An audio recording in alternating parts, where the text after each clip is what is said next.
Same old story in Pittsburgh, Pennsylvania. The steely demeanor of Pittsburgh Riverhounds have them top of the group and back alongside the Monongahela River at Highmark Stadium. They're prepared to take on Loudoun United, who have a long way to go if they hope to make the playoffs in Pittsburgh's Group F.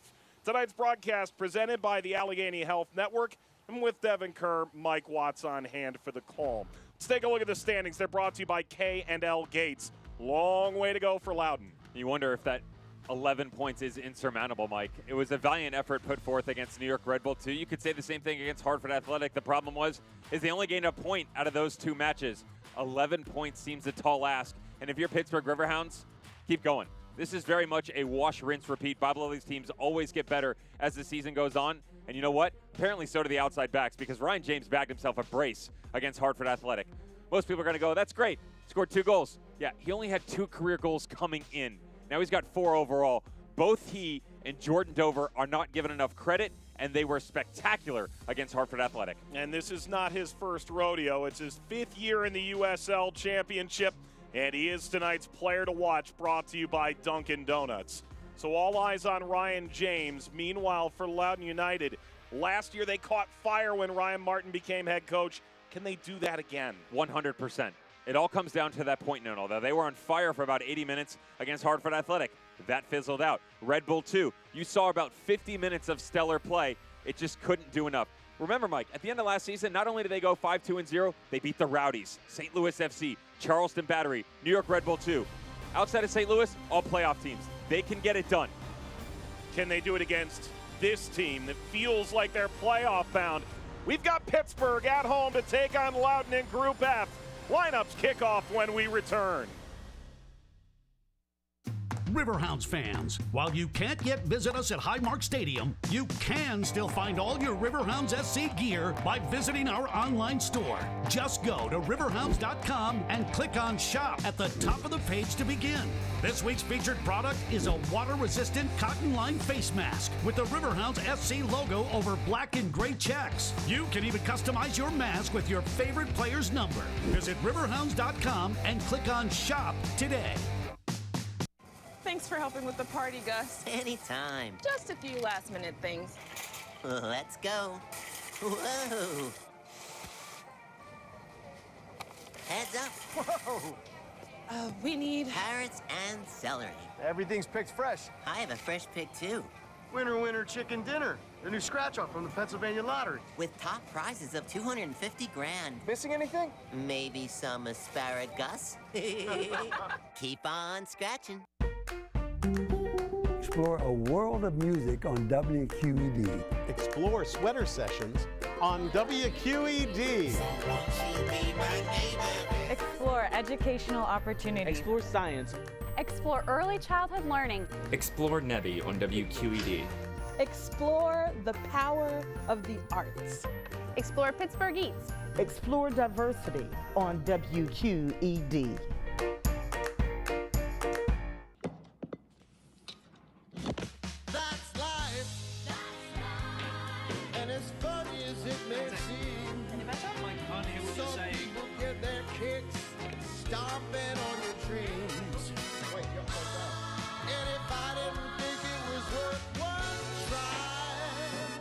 Jump right on a big bird, and then I'd fly.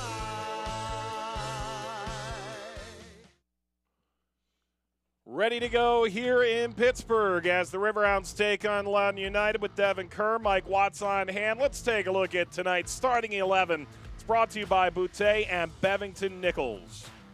Well, this is what we think of what it's going to look like. At least this is the idea I have envisioned with the 4 that you have here. Now, Ryan James is going to play a more advanced role. Jordan Dover still has the ability to push right, but the amount of ground that he can cover allows Robbie Mertz to push heavily into the final third. They can flatten out the midfield 3 as well. What you're going to get out of Forrest, Mensah, and Fernandez remains to be seen. The key here for Pittsburgh Riverhounds is they give you so many different looks, so much so that you're not exactly sure what you're going to prepare for. Even Bob Lilly said, after last game, Devin, you got that formation right. I got something different for you against Loudoun. So we're going to see that tonight. Loudoun United, They, however, are pretty stereotypical in their decision-making. You're going to drop into a 4-2-3-1. The key moment you're going to look for on this back line is Issa Mudashiru at the right back position. 17-year-old academy player in the DC United Youth. That's going to be a tall ask on that right side. He will be challenging the likes of Ryan James, Mark Forrest, and Mensah. Amo and Gray have been fantastic in the middle. The front 3 and 4 have been better.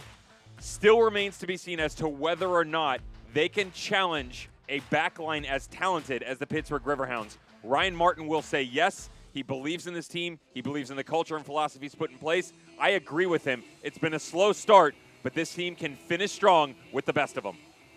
In Group F, a game with some serious implications. Loudoun 11 points down from playoff position. Pittsburgh can move 6 points clear of Hartford.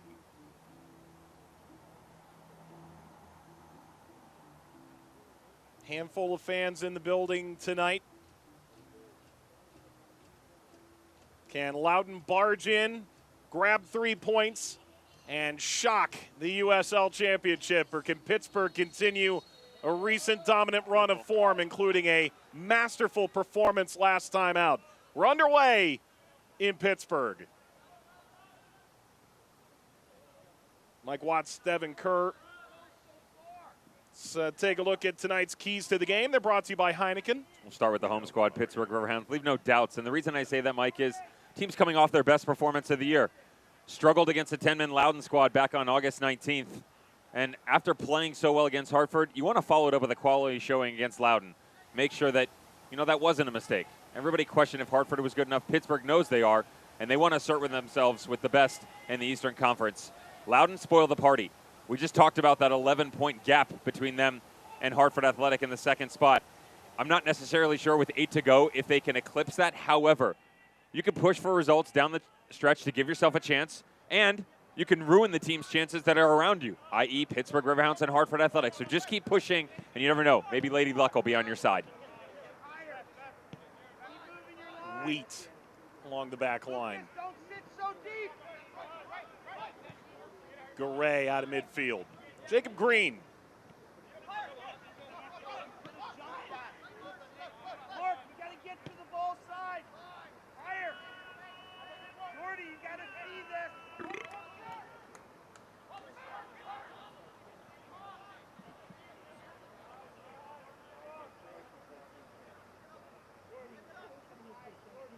Picked up here by Danny Vitiello.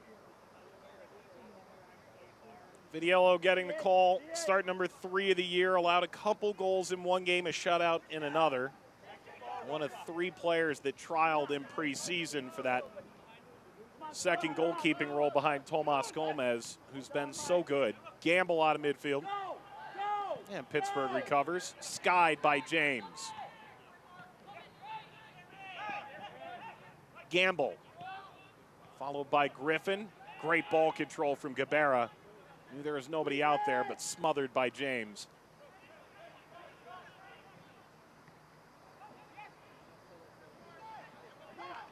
It's Velarde. Sometimes, Devin, it feels like Canardo Forbes does the work of 2 or 3 men in midfield. Not a luxury Pittsburgh's going to have tonight, maybe a little while longer. When I was digging in to the stats of what it was like to be a Canardo Forbes-less Pittsburgh Riverhounds team, April of 2018 was the last time he didn't step on the field. I thought it was wrong. Reached out to Nicholas Murray of USL Championship, gentleman who not only is the gatekeeper to all statistics, but record holders and what have you.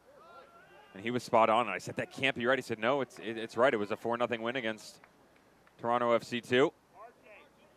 And it gives you an idea of how much he relies on him. Canardo Forbes out. It's going to be a difficult one in the midfield. Collision there with Wheat going in. As you saw our K&L Gates injury report, and they're pointing to the spot. Well, here comes Pittsburgh with a chance to grab the opening goal. And Forrest, who starts for just the second time this year, helped to win it. Philadelphia Union 2, Loudoun United, and New York Red Bull 2. One of the reasons they've struggled so heartily, Mike, in this resumption of play is they make some poor mistakes here. And I'll tell you what, I'm not exactly sure I can agree with this one. Coming from behind, he's already in a striking motion. You can't see the player. how are you supposed to know that you're about to get a challenge from behind you? The same token, you step in front of the defender and you get whacked from behind. Lefebvre, who's 6'9" in goal, feels like he covers the entirety of the net. Forrest scores! It's his first. And the 23-year-old puts Pittsburgh right where they want to be, on top inside 5 minutes. Quality penalty for sure out of Mark Forrest. First in 2020, second overall for the Riverhounds. On the toes, on the laces. Not an easy ask, getting it to the outside of Simone Lefebvre. How good of a strike, though. Across the body, closes the hips at the tail end of it. Difficult one for the goalkeeper, but that's a top-quality penalty. Goal in the 5th minute from Mark Forrest is brought to you by Allegheny Health Network.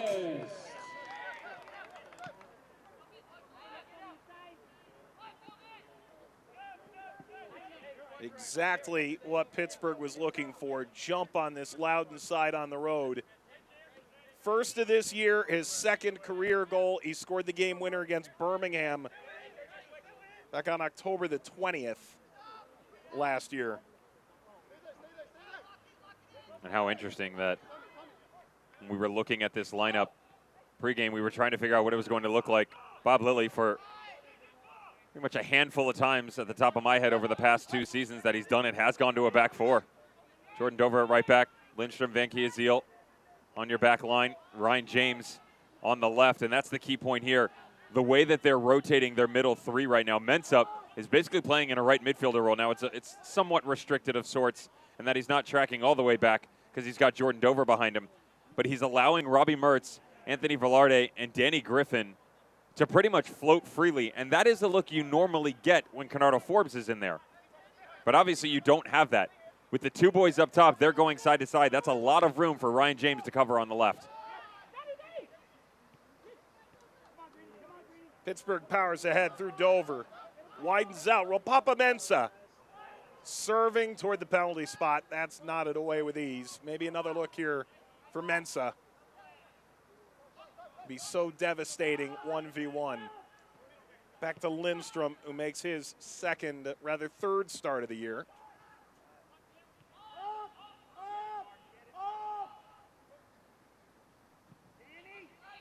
Driven away by Vidiello. Lost by Green. Mensah. Thought they had the trailing run. Maybe there's something here for Mertz. Fernandez whipping that in front. It'll fall. Velarde appealed for a penalty. Won't get the call this time. Now there it is. They say it's a handball. And Pittsburgh is going to have their second penalty in the first 8 minutes. Not the start you're looking for. This looked like more of a penalty than the first one. Still don't necessarily know if I agree with the first decision, but watch this bounce back off of the turf. Coming off Velarde, 100%. Hands extended away from the body. Catches a the entire way. Hard with the momentum as you jump, but clear as day. Right off the arm, and actually hits the penalty mark after coming back down.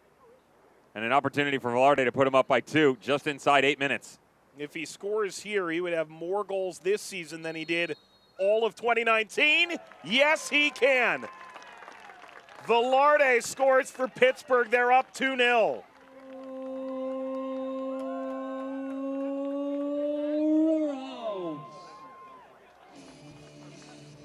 Regardless, mistake or not, you're still allowing the Riverhounds to push themselves into extremely advanced roles if you're Loudoun United.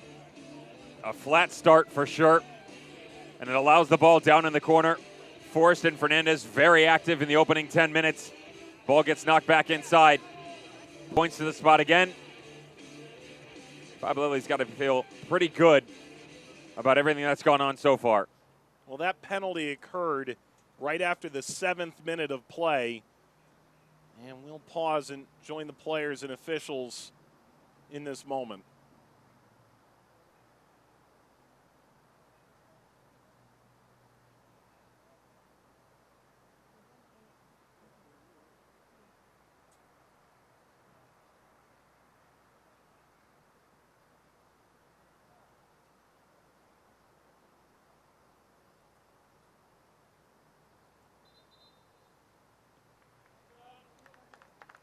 from 7 minutes to just after 8 minutes and 46 seconds. This has been a common protest throughout the USL Championship. Pittsburgh and Loudoun came together to recognize the fight for equality, diversity, and inclusivity by using that time and those two very powerful and symbolic numbers not to play, but rather to honor the ongoing movement around social injustice and the need for positive change in our sport and in our society. Last weekend, the unveiling of the Black Players Alliance, an organization recognized by the USL and the USLPA, a mission to educate and empower its members to use their platforms to bring positive change to their communities. Comes out to Green here. Off the turn, Dover wins it for Pittsburgh. Devin, you think back to Pittsburgh's last performance and combine it with this, they are rolling in a way I'm not sure we've seen at any point in the Bob Lilly tenure, and that is saying a lot. They're the #1 seed last year in the East. Understand, even if you take away the penalty, Mike, they're still right there. They've been fantastic so far, and one of the reasons is the brain that is Bob Lilly back to work again. He and I joked about how he said, you know, I heard on the last broadcast you said I overthink things, and you're probably right. But look at the brilliance of what you're facing right now. Never in a million years coming in, if you told me, and obviously our lineup graphic coming into the match gives you an idea, if you told me this was the personnel he was putting out, that he was going to play a 4-back, drop 3 in the middle, let them roam, Ryan James is going to cover the left wing, Mentz is going to play outside on the right, and Forrest and Fernandez will play up top of the 2 strikers. The only part of that sentence that made sense was the last 2 with the strikers. But it's fantastic. Just watch them. The amount of ground that they cover and the rotation is so difficult to track. The mistake we made, Devin, was that we didn't trust the PR man who put out the pregame lineup graphic on Twitter, because that successfully told us it was a 4-back. Pittsburgh looking for a third. They'll win a corner. It's just so far out of left field, it's tough to believe. They've been going with this 3 at times. Once they gain a lead, it can be 5. So steady in the back. All their center backs now are seemingly healthy. You were thinking now's the perfect time for it. Tonight's corner kicks are brought to you by the Pennsylvania Lottery.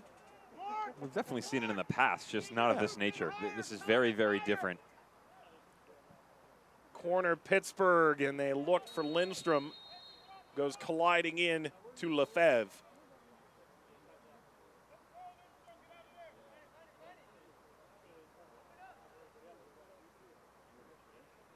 And of course, the conversation is quickly going to pivot to what's the best way they can play when Canardo Forbes is available.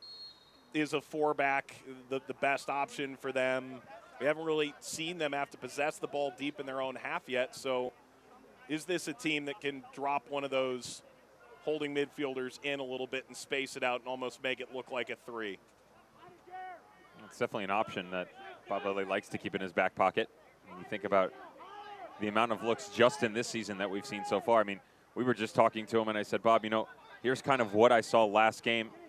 I talked to him about pivot points, Mike. You know, I mentioned how boxing this, moving here, and his response was, yeah, you're right on it. You got it all correct, but that was really, in terms of that rotation, the first time they had done that. Now, the constant is always the back 3, right? You've always got Van Kay-Azil back there, and then you get a rotation. It can be Skylar Thomas. Ray Lee was back there last game.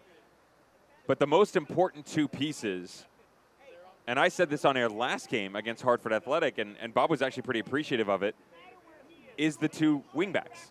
When you look at Ryan James and Jordan Dover, because they're not given enough respect of what they're able to do defensively, nor on the offensive side of the ball.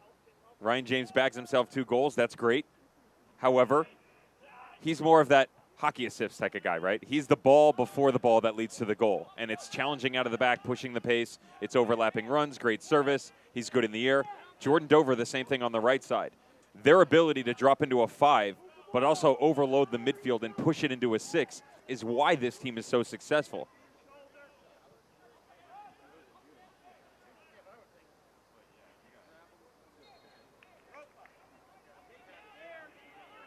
You know, it's funny.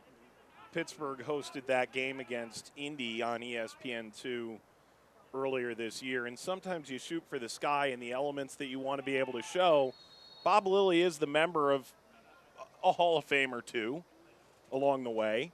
More to come. And a guy who's won a championship in Rochester, and he's won titles, including the Eastern Conference regular season crown last year. But I was thinking through Pittsburgh and all the legendary coaches they've had who are both Hall of Famers and won a title in Pittsburgh. And you're talking Fred Clark in Major League Baseball way back in the early 1900s, but Badger Bob Johnson and Scotty Bowman and Chuck Knoll and Bill Cowher. This will come all the way out to Green off the set piece. And certainly all things are relative, right? Maybe one day Mike Sullivan will get there.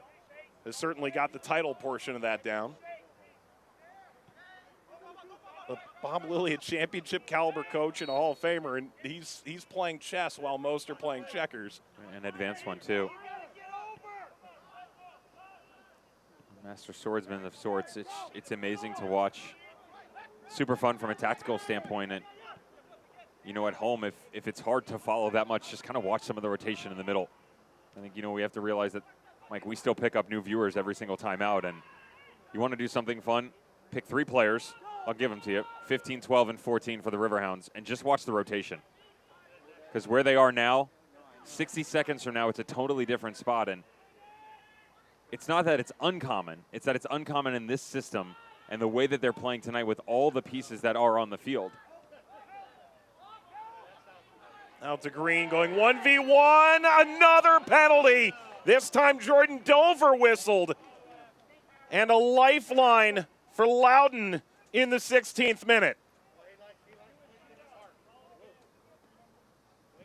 Jacob Green actually jumped up, wanted to take this himself. There were other ideas.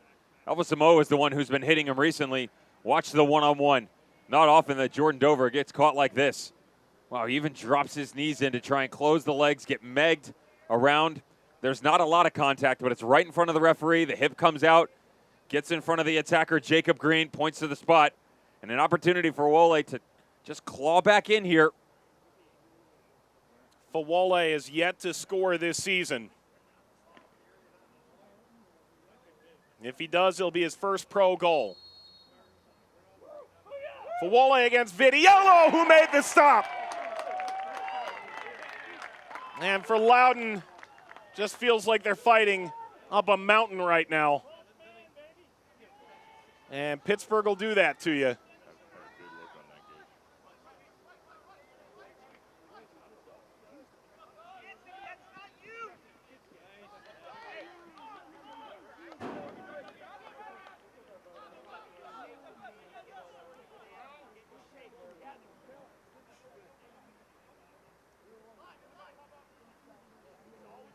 No, a Loudoun team that frankly has to just be sick of road games. They've gone to Pittsburgh, they've gone to Hartford enough times that it should probably count as 2 full seasons worth of games up in Connecticut. They have some games in hand on everybody, and so there is still some hope for this side. Try and turn this thing around, make a run towards the postseason, but a very young team and one that against a side like Pittsburgh that loses so infrequently here on their home turf, seem to be facing what may end up being an insurmountable task. Another little move here by Pittsburgh as well as Lucas Fernandez started a rotation to that far side. Anthony Velarde becoming the pivot point on top of the triangle, just in front of Griffin and Robbie Mertz. Again, so many different looks that they throw at you. Martin's boys, 18 minutes in, you have to feel for them, right? 2 penalties against, 1 missed on your own. Need to find some sort of bright light. Can it be Elvis Samoa in the midfield to help you out? This will be a Pittsburgh throw. How good of a save, though. This isn't a bad pen. It's not great. The problem is, look at his hips open the entire way, Mike. You're telegraphing exactly where you're going. Coming around the outside of the ball, never closing anything off. The only way you get away with something like that is coming hard across your body, bottom corner, the other direction, last minute. Vitiello reads it the entire way. Vitiello, state champion in New York at Massapequa High School on Long Island, and a University of Albany Great Dane after that. Spent time in Nashville last year, never got a chance to play. They were loaded at the position. Advantage played here to Pittsburgh. Oh, what a move inside, and the service gets deflected out. And Lucas Fernandez gets just his 3rd start this season, really getting after it. Simon Lefebvre has seen these little smile to the goalkeeper as well. Checking out the technical exploits on the far side. Both of them spent their collegiate careers together, and little shimmy, shake down to the byline, ball back across. He's trying to pick out that back post run. Really well done in traffic here to open things up for himself. Isolated 1v3. Good stuff. Corner here that's easy for Lefebvre.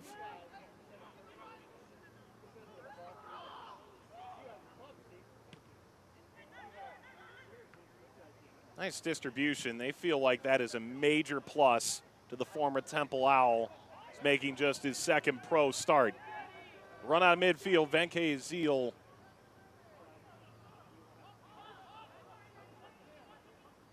Venke Azil, nice give and go. Back here, Velarde. Velarde lost it between his feet.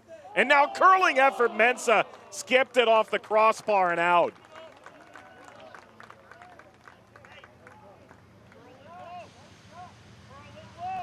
Not a bad recovery here by Mensah on the back post, but look at the combination play. There are just a finite amount of spaces to work through, and the Riverhounds are ripping them to pieces.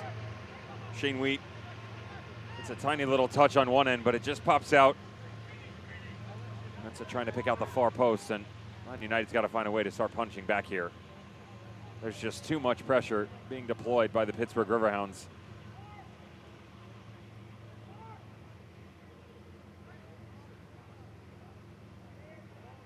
Lost here by Coup Di Pietro. Loudoun just 1 win this season, but they're only halfway through in this truncated 16-game campaign. Pittsburgh, on the other hand, a surprising, theoretically, 3 losses thus far. But they are potentially running away with this group, and it's going to put Loudoun in a very difficult spot. They don't get at least a point tonight. And I think there's a lot left to be decided here in this group. I think a lot of people would say Hartford and Pittsburgh have already run away. I think you and I are on the same page. I wouldn't book Hartford's trip anywhere just yet. No, and I think what they've been able to do there under Roddy Jaidi has been fantastic. But they've also won the games that they've supposed to win, right? You know, you've beaten your Loudons and Phillies and Red Bull 2s in the past. And, you know, given some moving pieces around the club right now, losses to Indy 11 most recently last Friday, the drubbing that Pittsburgh Riverhounds put on you, because even though the scoreline wasn't massively lopsided, it could have been much worse. Still think that that was the best we've seen out of the Riverhounds this season. Here's the scary thing, Mike. I think they can only get better as well. This is a good look at it tonight. And the fact that, you know, Hartford Athletic, they've got to play Pittsburgh 2 more times. Red Bull still down there as well. And Red Bull 2 is getting better. It's a pretty fun watch we saw last time out versus Loudoun United. That was a pretty spectacular match between the two of them. That's the game you go back and watch on archive even if you know the results already. Absolutely. Pittsburgh fans, you can find your Riverhounds team gear by going to riverhounds.com and clicking on shop at the top of the page. Take you to the online team store. This week's feature, a water-resistant Riverhounds FC face mask.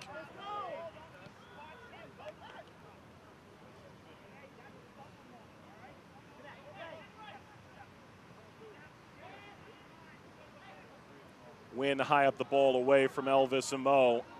And Fernandez powering ahead. Fernandez running out of room. Kept in by James.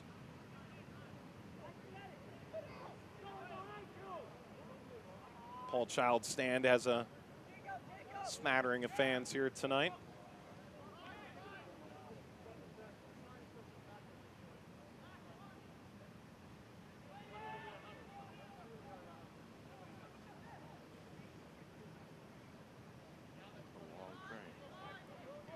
Been a busy night on those tracks so far.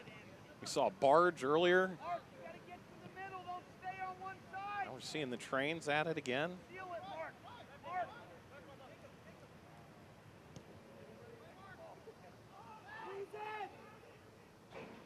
Lobbed out by Lindstrom.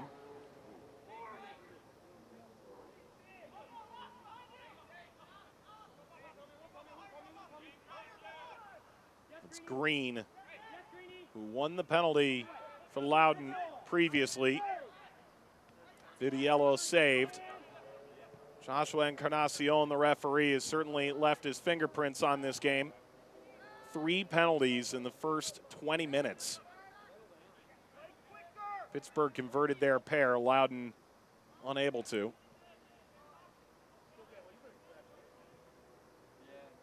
Long ball forward, off the bounce on the turf. It's Forrest grappling, laying off, and there's Garay.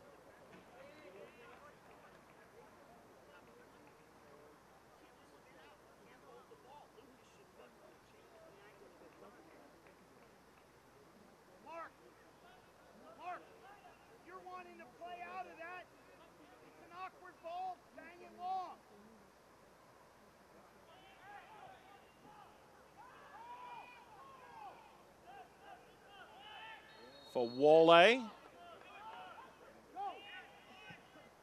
He's up against Van Kiezeel. This will allow Green off the diagonal.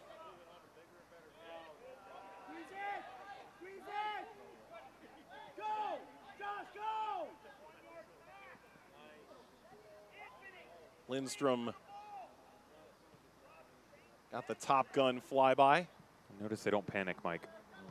Nice press coming from Loudoun United. Starts on one side. Robbie Mertz recycles it all the way back around. You make it to your goalkeeper. Move it outside to the left and then right back into the middle of the park. They just step on it. Next thing you know, you're 15 passes in and 40 seconds into possession. Loudoun United, you make them chase all over. Just start to put that war of attrition into it. Let the ball do the work, and you're hearing some of that on the sideline from Bob Lilly. He's like, pick up the pace. Let's go. Play faster. Quick little touches. Make sure the rotation's off the ball, and you're seeing that from the Riverhounds right now. They are clicking all over the place.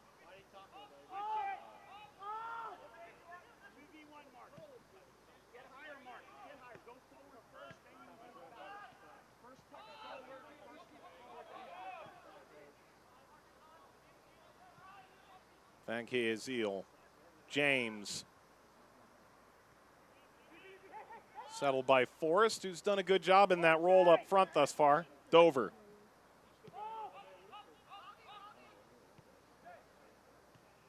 Anytime you concede 2 penalties, I think one might go to the dubious penalties committee. The other, I think, fairly clear.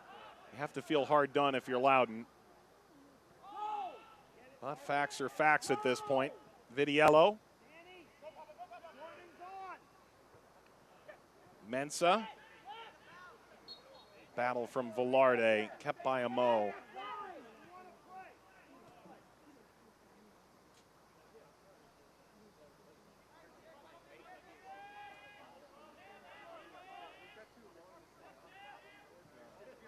Garay, dangerous ball across, won by Mensah, and Mensah all alone. Mensah, good save, Lefebvre. Those endlessly long limbs. That came off the bicep.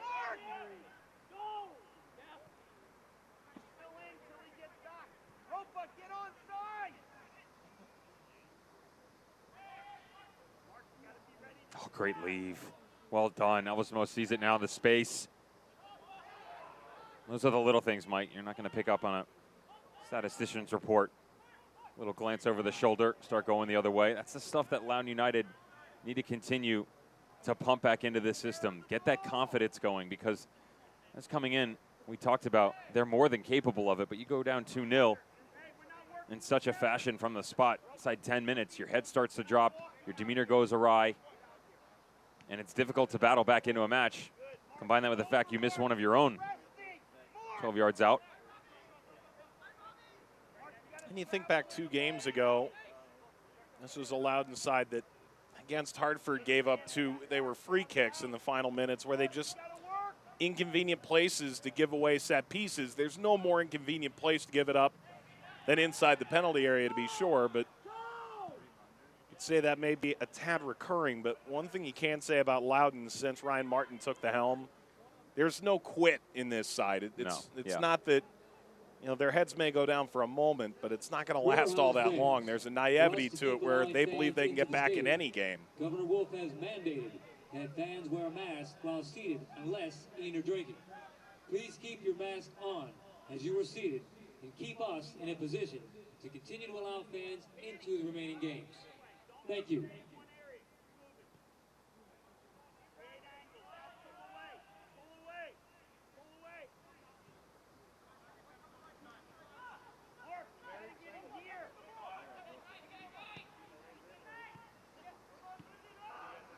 Oh, great little chip off the old block there from Forrest. Dover sweeps it ahead. Mensah, Dover.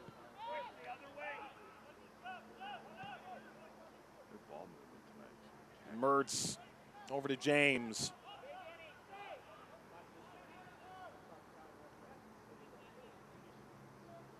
And they're pinching Lucas Fernandez on that far left side now, allowing him to drift up top with Mark Forrest. That's where talked about the relationship with Ryan James in the left flank. So vital for this team. It allows the three to continue to push the pace in the midfield. Velarde, Mertz, and Griffin so good at rotating off of each other, recognizing the space they're trying to occupy, Mike, but also where are the pressure points they're looking to push on Loudoun. Add a second striker up top and still balance the wings when you move this side to side. We've reached a hydration break, some vanishing spray to remind everybody where that ball is headed. And 3 penalties all in the first 20 minutes, 2 converted by Pittsburgh in the first 10 minutes. Let's take a look at how we got to this 2-0 score line. This opening penalty, dubious at all to you? I still have a problem with this because as a former center back, you're in a striking motion to clear this ball off the line.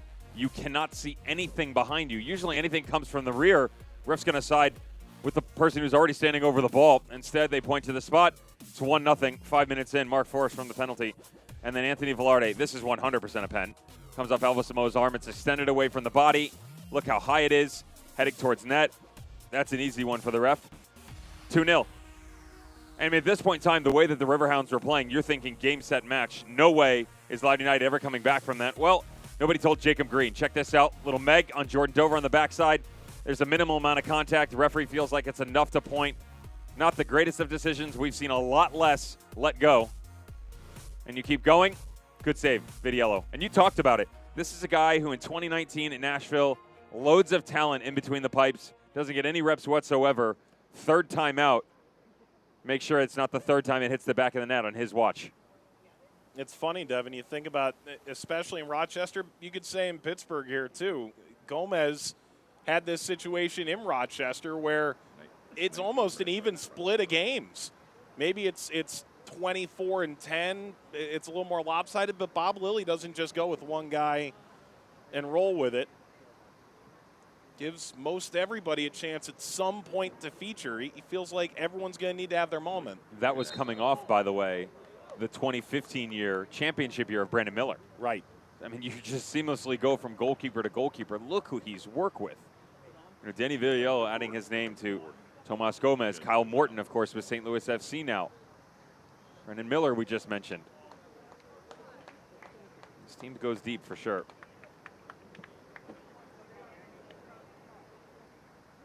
Issa Mudashiru appears to be coming out here for Loudoun.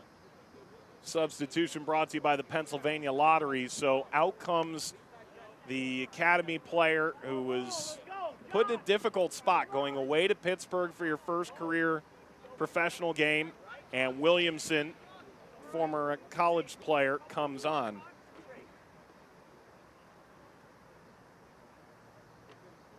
He's been chasing for sure, and that right side hasn't been very kind to Loudoun United so far. The youngster out of his element for sure. You have a couple options where you want to put this rotation into if you end up doing it, where it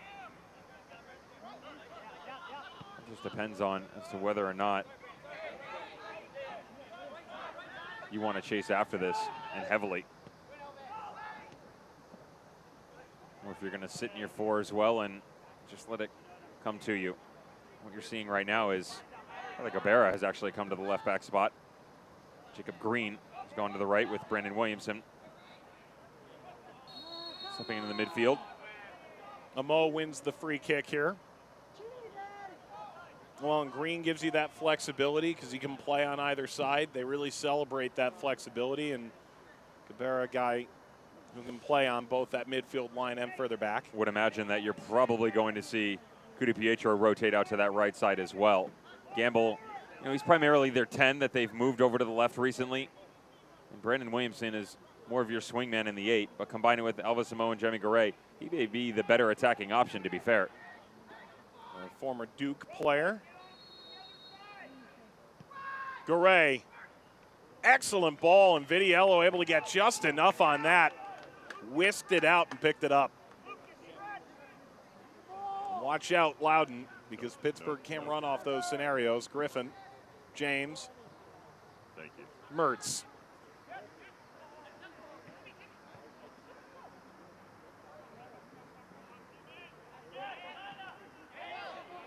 One here by Guevara.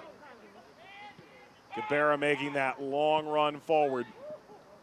And a great ball to go with it. Fawole bypasses Gamble, finds the opening on the opposite side. Flicked back, Fawole, tough angle. Flying through the air, was leaning back. This gets out. Much better from Loudoun, and Guevara helped really get that going. Told you can knock it with the best of them in this Loudoun United team, Mike, and going side to side and with pace. That's the key moment here. Is it's not 2-3 touches, everything in perfect synchronicity. One motion falls down, you start going the other direction. And check out all the alleyways they have to work with. Cuda Pietro rotates out to that right-hand side like we thought he would, sees the back post run. It's a tail off. But that is exactly, if you're Ryan Martin, how you want this build-up play to look. And sometimes we hear it from coaches. They go, when you have this younger team, things aren't going well, get to that hydration break. Get to halftime. You have that 2-3 minutes where you can resettle your mind, when the reality is the hydration break is there to allow different players to get their own bottle of water because of COVID protocol. As Dover goes down, and Encarnacion will go and settle things.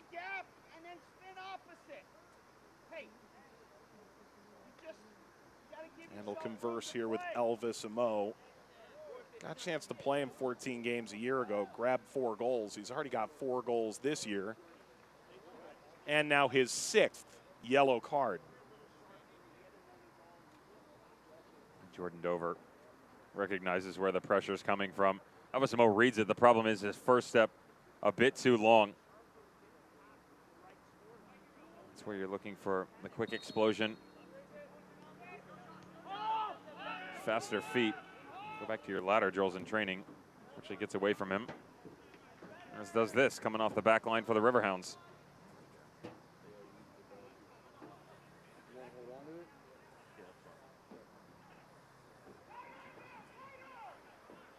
Amo now tied for the league lead in yellow cards. Man after my heart. You know he's tied with? San Antonio. Who on the back line for San Antonio has 7 cards or 6 cards? 6. PC. Okay. Yeah. Fair enough. That makes more sense. Okay. Yeah. Took me a second. I'll get there. There could only be one. Exactly. They're the only undefeated team left in the league. Go figure, San right? Antonio. Gosh, the San Antonio-Pittsburgh final is one of many that could really, I think, whet most fans' appetites.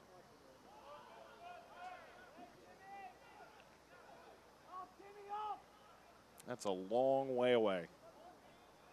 As it stands now here, Pittsburgh could move on to 22 points and be 6 points clear of Hartford. You look ahead, they're at Red Bull and then host Hartford not once but twice in a 3-game span after that. They play Loudoun in the middle. They could be locking up a playoff spot in about 2 weeks at this rate. maybe even a week and a half. Taken here by Loudoun United. Fawole, missed. Williamson among those making that run forward, a Mo as well. We may get some eliminations this week, tomorrow night. Yeah, you mentioned when we were chatting earlier today, Atlanta United, you said a win or a draw, or excuse me, a loss or a draw, and they're out, right? They're out. That's crazy to think, but remember, they've also already played 11 games. Mm-hmm. So you are nearing that 3-4 game window where, towards the end of a normal 34 game season, we're already seeing eliminations. Of course, things a bit different in 2020. I don't mind the group play format. It's actually quite fun. I've enjoyed it for sure. Lucas Fernandez. Fernandez with a blast. Lefebvre puts this down, and Mensa allows it out. Corner Pittsburgh, and Fernandez has been feeling himself today, both off the left-hand side and running right down the middle. Lefebvre's going to be a bit frustrated that he can't bring this in, as notice the momentum of the striker. The touchback across the body. He can't pull it back outside. He's got two defenders there, so it's always going to be the right foot, and it's always going to be the lower corner. Goalkeeper's got to catch that one. It's a good response, though, from the Riverhounds. There was about a 5-minute window there where Loudoun United starting to battle themselves back in. Long way to go. Corner skitters all the way through. Nobody home on the other side.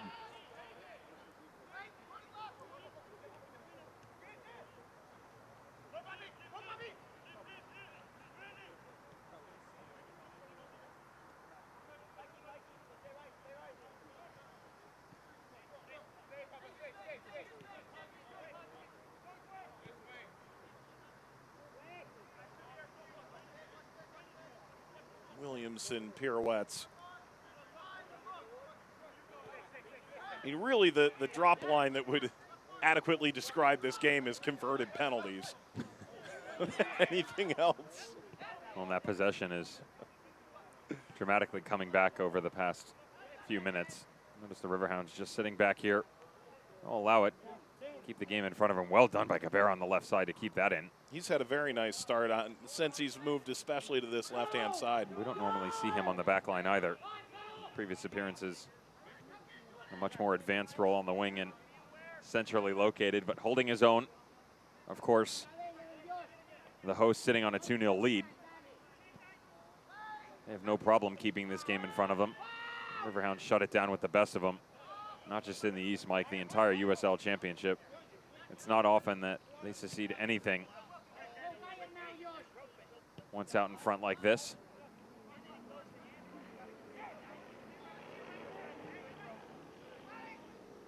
Loaded ball forward, gets all the way to Vitiello.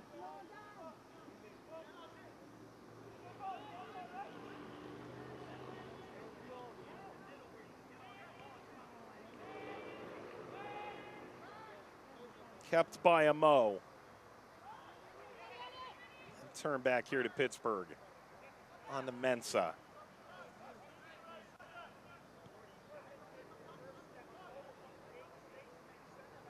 There's some decisions that are coming here in that back line for Pittsburgh going forward. Bunk Anderson finally appears healthy. Ray Lee can play basically any position there on that back line, including a wingback role.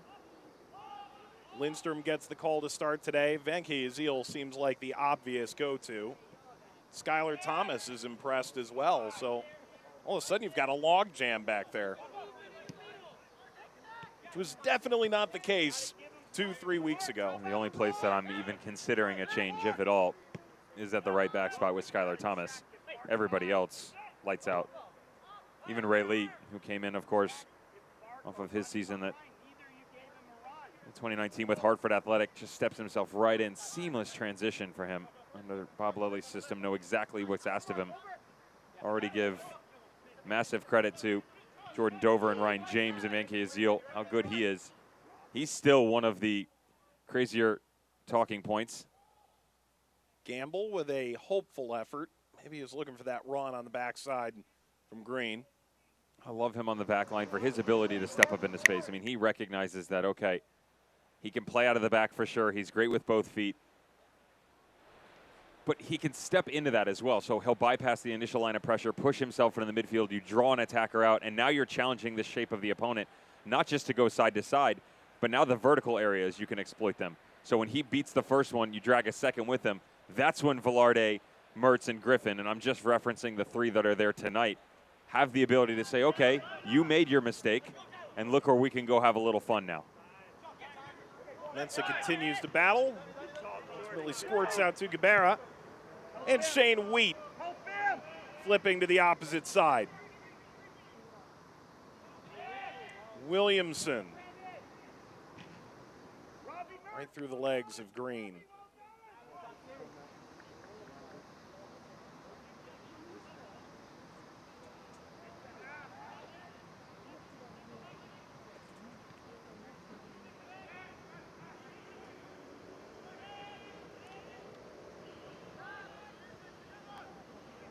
Here's Wheat, former Holben High School guy in the Akron area. Went to Akron and then eventually played at Pitt. 4-minute stoppage time at the end of the first half. A minimum of 4 minutes. 25-year-old starting in the middle tonight for Loudoun. A little bit closer to his college home. It's Gabera. Throws his hand up. Gabera, tremendous lineage. Mentioned it when he debuted. Only his 4th pro game. Out of NC State, played there for 4 years, signed as a professional back in June. Mom Karen, World Cup and Olympic champion. Head coach at Navy now for his entire lifetime. And Gabera's dad, Jim, longtime women's professional soccer head coach, great player in his own right. Washington Freedom, the Spirit, Sky Blue FC. Was the head coach when I first picked up a microphone back in 2013. Oh boy, someone was listening to you. I would assume he muted, and he's probably muting now. For his benefit, of course.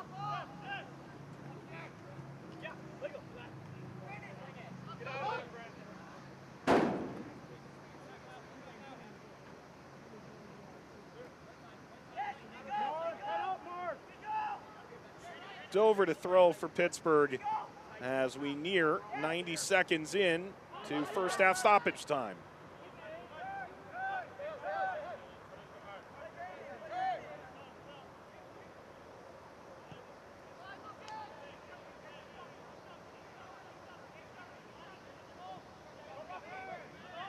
This is Garay, guy who quietly puts together 80 for 85 kind of passing days out of midfield. They love his decision making.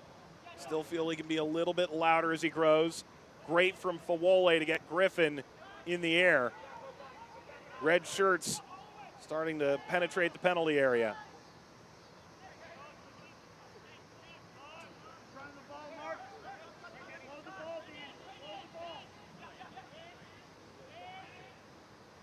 Williamson falls, Velarde.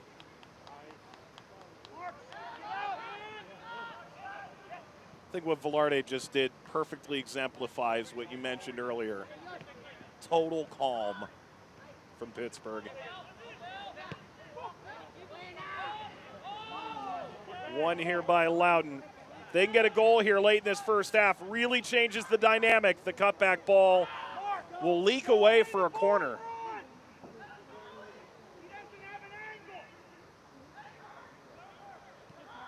And a quick restart. Ball sliced across Sandamo. 6'2", good hops, puts that over. This is quite clever coming out of the corner, Mike. Really well done. We've given a lot of praise to the rotation of the Riverhounds. Loudoun United capable of it as well. Great stuff by Gamble. He doesn't even touch the ball, just pulls the first runner away. You come back out, little overlapping run, ball to the back post. Slow start. They've finally gotten things going.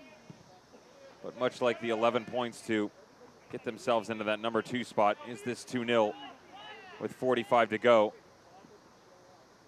Too tall of a mountain to climb for Loudoun United. Only get Hartford one more time, so they really have to rely on everybody else. This all just comes down to rate of play, Mike. Notice how they've been a lot cleaner on the ball, which is obviously important, but the decision-making so much faster. You know, they're thinking prior to the ball getting to them. There's good rotation. That's exactly what you want. It's what you're seeing out of the Riverhounds for sure. But it's quick little touches. And if there needs to be a second or third, like right now, you have the luxury. No one's doing it when they're down in the pocket and you've got pressure coming from either shoulder.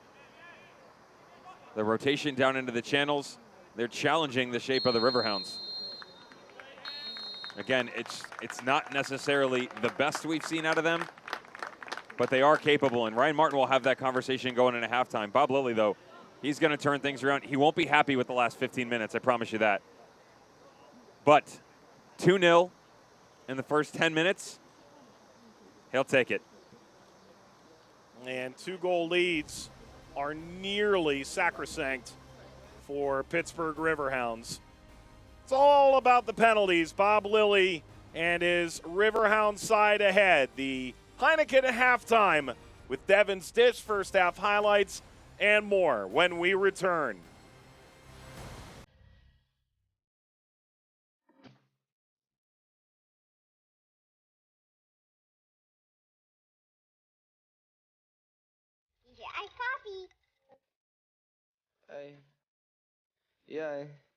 Don't stay away.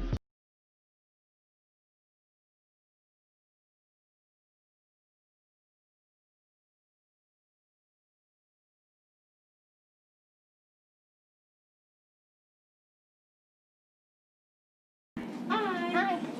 All right.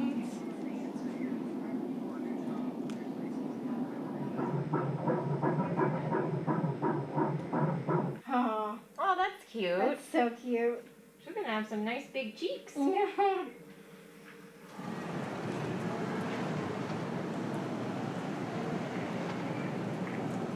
Healthy is happening right now at AHN. Call 412 Doctors to schedule an appointment. His is the oldest registered distillery in the United States.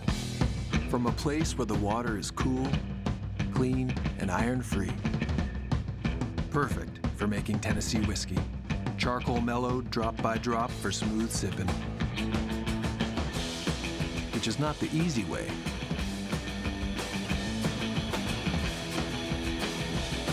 But it's his way. Thanks for helping with the party, Gus. Anytime. Just a few last-minute things. Let's go.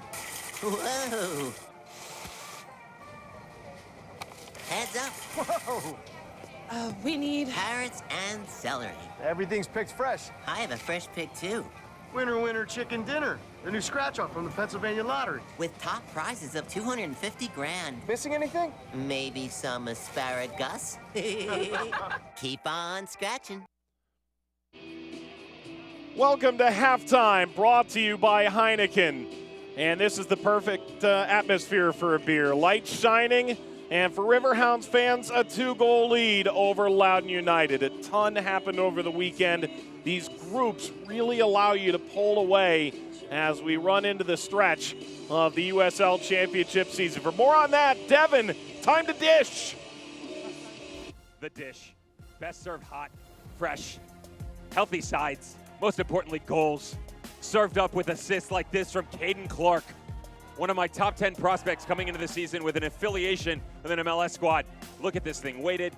Little outside English off the right foot. Jake LaCava, back of the net, 1-0, New York Red Bull 2. But there is a response. Loudoun United not willing to go quietly into the night. 40th minute, Mustafa, touch inside, left foot. Let's go to 1-1. The problem is, see, there's 90 minutes in a game, and you have to finish strong. Ask Jake LaCava, 45 plus 5, top ends. That's pretty quality finish from Jake LaCava. First 2 professional goals for the New York Red Bull 2 starlet. And how about this ball cut back across? Oh yeah, I've got 4 assists, which by the way is for 4th best in the USL Championship, but might as well throw a goal in there. First professional goal for Caden Clark from Sharif J. Mustafa would get a second. Too little, too late. Here we go. Group G, the battle of the bulge up top. Number 1 versus number 2. Nobody told Jaden Cervania that. How good is the 18-year-old on the outside wing? But there is a guy who scored a boatload of goals in his past. His name's Nico Brett. No longer a Pittsburgh Riverhound, still in the Eastern Conference. Tommy Sohn said our biggest acquisition in the offseason. He may want to rethink that because guess what? What's up? I'm Bruno. So we have to say it quietly because he's not scoring. Fantastic assist here from Bruno Lapa and Nico Brett. You would even get a 4th. Brian Wright. No big deal. They would get a double yellow, though. Eli Cronulla gets thrown out. Dane Kelly gets another goal. He's got 9,000 in his USL Championship career. Problem was 4-1. That's the finish. One of my favorite games of the weekend. One of the games that I said they were finally going to be knocked off their perch. Have not seen enough out of the Tampa Bay Rowdies. There were assists all over, especially in the Eastern Conference. Angelo Kelly Rosales may have been better than the ball from Caden Clark, but is not better than this finish by Zeta Costas. Look at the upper corner. Kiss of death off the post. Are you kidding me? 1-0. Feeling it 22 minutes in. I want to know something. With this ball played in, by the way, he stands 5'7". He stands 5'7", is still able to put this ball down in the box. But what is going on with Sepe Guensati? Touch this home, you get it evens, you get a point, you get out, you go home. Not the case. It's not what happened. Coming off a Lipa FC win over Indy 11. Here comes Lou City into St. Louis FC. 6 stitches off of this? Absolutely not. He didn't get 6 stitches from that. He gets a goal in the 30th minute, though. Fantastic ball served in by Brian Ownby. Bottom corner, Kyle Morton. Probably should have done better. Still a very difficult one. It's a great finish by Lou City. They're out in front. That's all she wrote. No, again, I mean, what is going on? Who's giving out classes midweek on service distribution? Again, this is a public service announcement. Western Conference, you are on notice because the balls that are being served in the East are nothing short of spectacular. More Sam in the 64th, 1-1 Group B. That's all she wrote.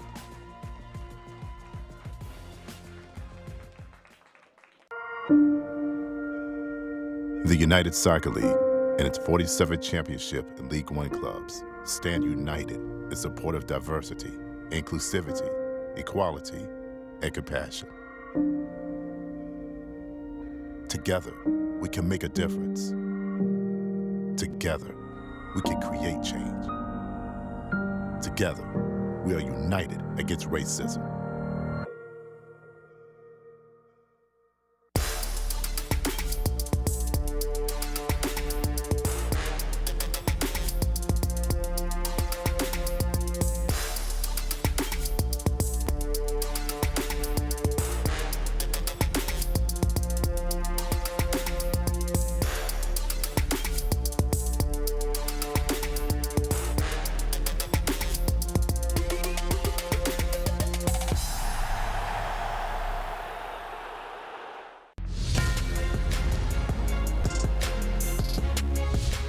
Passing here, fans enjoying it. Touch now, and the Rowdies attacking, shooting, and scoring! What a goal! Smith able to get forward, the one-time cross into the area, cleared away. Palmer keeps this one live. He's going to have a go, and he scores! Great goal from Palmer. It is 2-1 for Orange County Soccer Club. Good for Wole, use his body. One time to Mo, what a strike! Something from nothing. Never seems to put a foot wrong here, Seguru. Looping ball into the box, Bouchard will head it back. Oh, and it's a beautiful goal from Suarez. Played forward, Davis tried to slip it through. Does so to Sierakowski. Sierakowski with the chip and the goal! How do you make safe safer?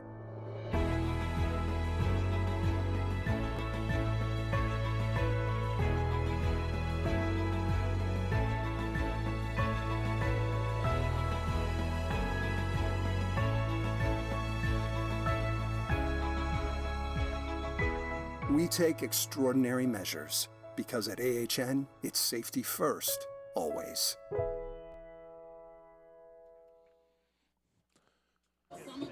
Welcome back to halftime. It's brought to you by Heineken with Devin, who's done dishing. Mike Watts on hand. Let's get you caught up with what's going on around the USL Championship. And we begin with our news and notes. Kenardo Forbes has played in 162 regular season games, 75 straight Riverhounds games. That came to an end tonight. Whew. Still can't believe that one. I mean, Iron Man doesn't prove the word. Doesn't do it enough justice, right? He's been fantastic for Bob Lilly, going all the way back to the Rochester Rhino days. Junior Fleming sitting on 10. Although it was interesting, this weekend against Reno 1868 FC, it's the first game he hasn't scored when Phoenix has scored. Stick with me on that one. Every time Phoenix has scored a goal, Junior Flemings has scored a goal. Tyler Pasher sitting in second place at 8. And Rufat Dadashov in third with 7. San Antonio FC called that, by the way. Told you that the Rowdies were going to lose to the Battery. Just saying. I'm not saying, but I'm saying. Stop. You hear what I'm saying? Stop dancing on their grave. They've got a ways to go. They play on Sunday. Here's a look at the scoreboard, which is brought to you by Dunkin' Donuts, our out-of-town scores show. Indeed, Charleston over Tampa Bay. Birmingham running away with it on Saturday. They've been fantastic. Tommy Sohn's boys, they're getting better as well. And the evolution and maturation that is the Pittsburgh Riverhounds is shared. That adoration by Tom Sohn and Birmingham Legion. Fantastic stuff. And you get youngsters like Jaden Cervania, rookies like Bruno Lapa, and then veterans like Nico Brett. Perfect storm for the Birmingham Legion to make a run at this thing. Let's take a look at the upcoming schedule around the USL Championship. It's brought to you by Jack Daniels. Birmingham back at it on Wednesday night against North Carolina FC. Battle for Florida could be real interesting. I'll tell you what, that's going to be interesting for sure. And Mike, for the Miami FC, if they do not get a result on Wednesday, they then play the Battery on the weekend. We just said Atlanta could be eliminated. Miami FC could be eliminated as well. They might be eliminated before the weekend, but mathematically could be done come Saturday night if they do not get any results in the next 2 games. Yeah, simply staggering results for the Miami FC as we look ahead to the week. Right now, 2-0 to Pittsburgh over Loudoun. We have first half highlights when Heineken halftime continues. His is the oldest registered distillery in the United States. From a place where the water is cool, clean, and iron-free. Perfect for making Tennessee whiskey. Charcoal mellowed drop by drop for smooth sipping. Which is not the easy way.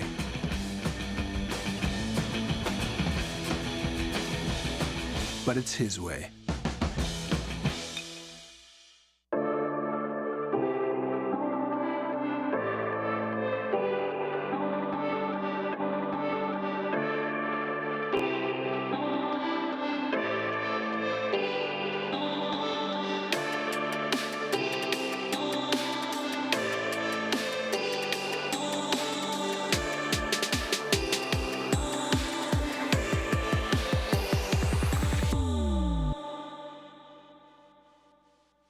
Pleasant Valley Golf Club, nestled in the Laurel Highlands of southwestern Pennsylvania, is now open to the public. Enjoy 18 holes of championship golf with a new island green and fully stocked pro shop. Our clubhouse features a large ballroom for weddings or private parties, 2 restaurants serving delicious food, a sports bar, 2 state-of-the-art golf simulators, and an outdoor patio with gas fire pit and picturesque view. Pleasant Valley Golf Club, now open to the public.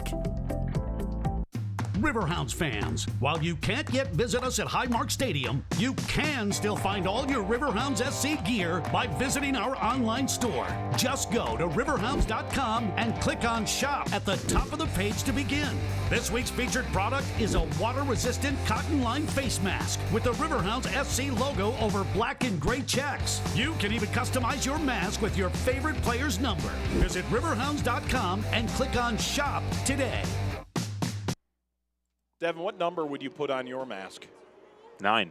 9? It's my lucky number. It's tattooed on my arm. I might as well put it on my mask. It didn't help you much when you were playing. Not a lot of goals. It's our Heineken halftime. We did have some goals in this first half. Highlights brought to you by the Pennsylvania Lottery. They were all from 12 yards out. Yeah, the words hurt, Mike, but not as bad as these pens. Throwing darts from 12 yards out. You get it from Mark Forrest. He gets his first one of 2020. Picked up 1 in 19, but only 8 appearances. But this is a fantastic penalty. We mentioned how from Loudoun it wasn't the same. And Fawole closes the hips, and just a few moments later, Anthony Velarde, half-hearted left-footed volley, catches the hand outstretched of Elvis Amo. Easy one. 2-0 Pittsburgh Riverhounds. And here we go. Okay, Jacob Green, left back, one-on-one. It still gets me that he was able to get this through the legs of Jordan Dover. There's not a lot in the challenge. Referee, questionable decisions to say the least the entire opening 45 minutes. This is a pretty good penalty, though. Bottom corner with the instep. Great save by Danny Vitiello. Again, the hips open the entire way, which is easier to read. The rotation, though, has been nothing short of spectacular for the Pittsburgh Riverhounds. Really impressed. I actually liked the shape earlier in the match than I did with once this went on and they had their 2-0. it seemed a bit more predictable, where Robbie Mertz, Danny Griffin were dropping deep. Velarde was playing the top of the triangle in the middle. Fernandez had gone out to that left wing so much more, and Mensah out on this right side. Again, he was challenging for supremacy in that front three. Instead, he's pretty much resorted himself to playing that outside wing position. I like him better when he can hold up, allow other players to drift off of him. That's also the defensive mastermind of Bob Lilly, not overcommitting when it's unnecessary. 2 goals with 45 minutes to go. That's probably where his mind's sitting right now. Let's take a look at first half stats, brought to you by K&L Gates. 2-0 here to Pittsburgh.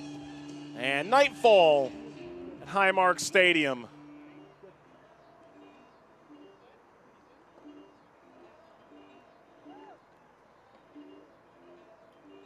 Joshua Encarnacion ready to get us underway in the second half. Subs galore here at the break, and we'll walk you through them all as we get back underway. Undor, Lundegaard coming in.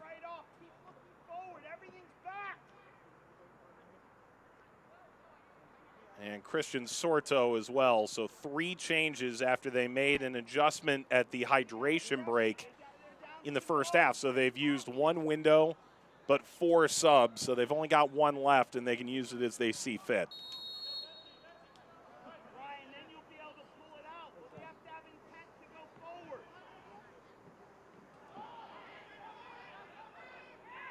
This will be a goal kick for Lefebvre. What kind of changes do you think Loudoun need to make tactically to get where they want to go? One of the issues that you run into with Loudoun United in general is lack of rotation. You have to understand that these are some pretty young minds on the field for Ryan Martin, and it's difficult to challenge their spatial awareness. You know, sometimes just putting one foot in front of the other and mastering your own craft within your respective position is difficult enough, yet alone on the defensive side where you've got all this rotation. So it's easy to think Lundegaard and Wheat are your 2 center backs given the substitution. But when you have a Mark Forrest, a Mensah, a Fernandez, Velarde, Mertz, Griffin, you're talking about 6 really talented players that can all be running at you. When they start to branch off in one way or another, where does that rotation come from? And that's where you get yourself into trouble on the defensive side of the ball. Offensively, they're quite predictable as well. And much like the Riverhounds were towards the end of the half, Mike, where Brandon Williamson, Jeremy Gray sitting deep in your holding midfielder positions, and Elvis Mo comes in.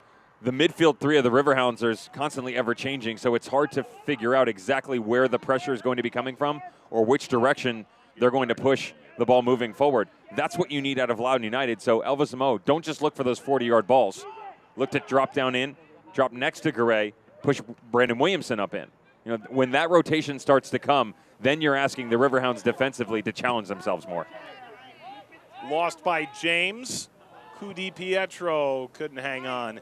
Fawole, Mel, and Amo came off at halftime. Sorto, Lundegaard, and Undor came on. Albert Dikwa makes his Riverhounds debut tonight, replacing Ropapa Mensah. All 4 substitutions brought to you by the Pennsylvania Lottery.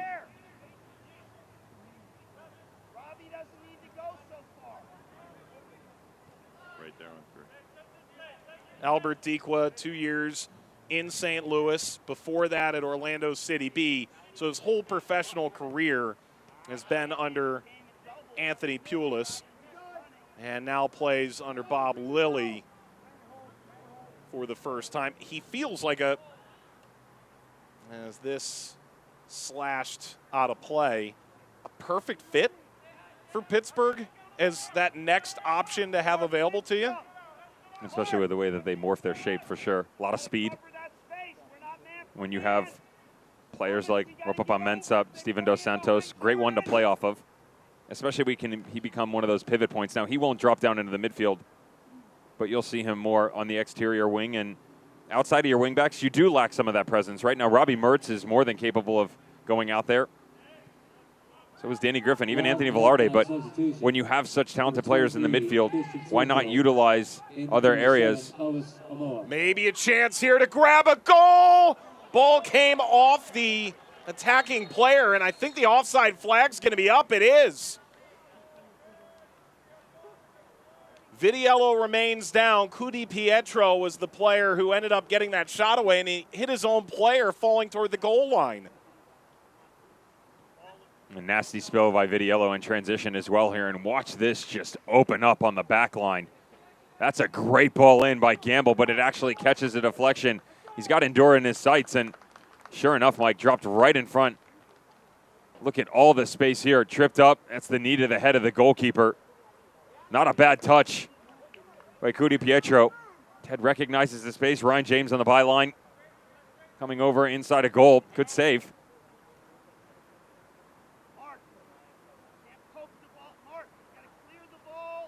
Well, that's better from Loudoun. I feel like we've said that a couple times since the hydration break.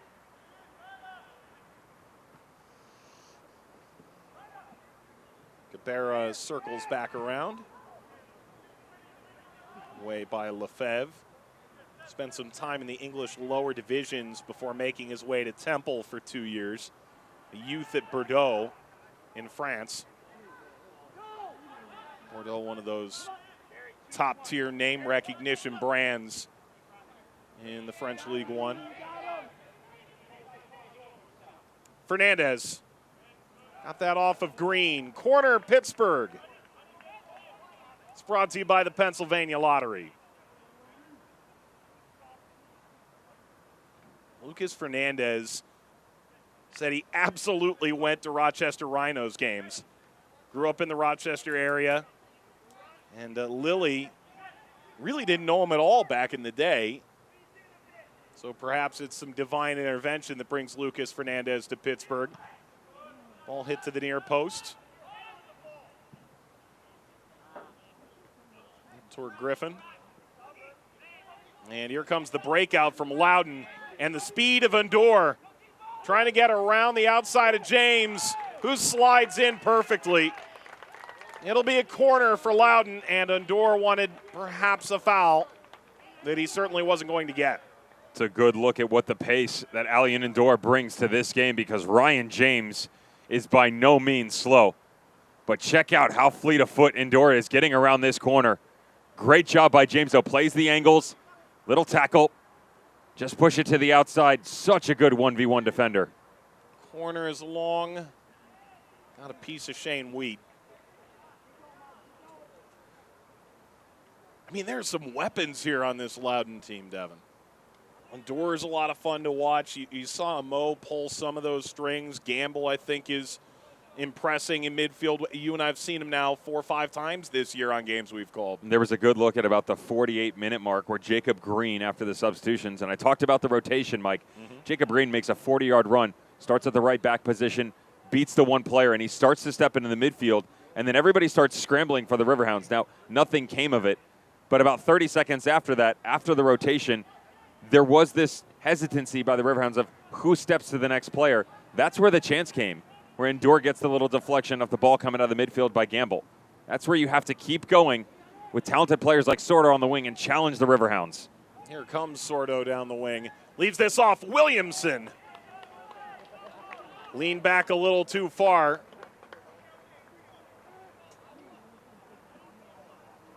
Just very difficult take. You've pushed your pace up to the top of the 18. You explode into the final third, and when this ball's coming to you, you have to create the separation at the same point in time. You've got to get your hips across this, leaning away. Your instinct is to drop that right shoulder to bring it across your body, but as you do, your natural stature leans back as well, Mike. That's why the ball pops up over the bar. It's really difficult to get that one right.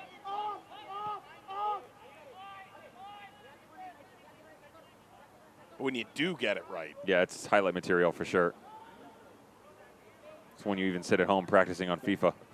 I always hold B too long. Always. Circle? I'm not even allowed to pick up a controller in my house. No, those days are done. It's well done. Were you a FIFA player back in the day? Absolutely. When you played in Germany, you weren't even allowed to play FIFA, right? They No. have the European. No dice. Yeah. USL will get there. It's already being talked about getting these USL championship sides into the video game universe.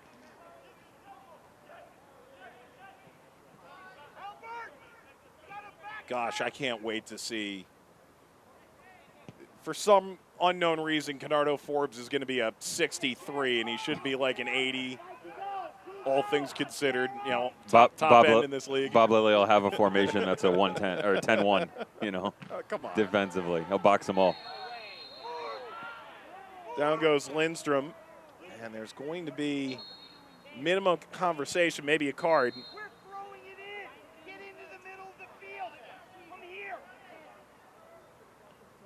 They're pressing.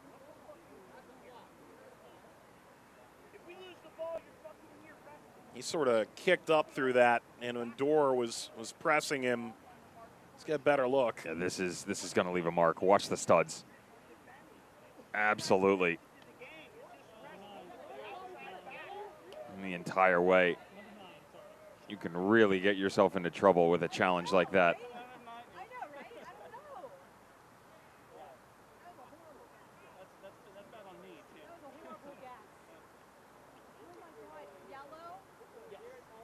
It was a yellow there to Undor, his second card of the year. You're just trying to make a play happen, but when you stick your foot out and expose those studs that way, that's danger for a guy trying to clear a ball as far as he can. Good to see him up and moving, though. No limp at all. Get right back to business. Mark Lindstrom has done well for himself on the back nine tonight. And some quality sportsmanship as well by Elian Endor, just the outstretched paw. Say, sorry, brother. That's my mistake. We've all been there. Let's go back a second. I'd love to see what players get 99s in different categories for you. I think that should be your next dish. If you're getting a 99, are you moving on to the next level, or? See? You already put me in a bad spot. Talking to a neophyte. Yeah. Salman Asante, 99, evasiveness. Ball forward here, Dover. Dover dancing, leaving tons in his wake, and the header's wide from Fernandez. Tried the bounce shot, got Lefebvre off his line. Well, they do everything right here, Mike. It's just a finishing touch. Good rotation by Dequa. Look at Robbie Mertz, just peel off. Dover comes inside. How good is this from the Pittsburgh Riverhounds? 5 different players on the build-up. And just the final product lacking by Lucas Fernandez. That's so good from the Riverhounds. It really is poetry in motion when they get it all right.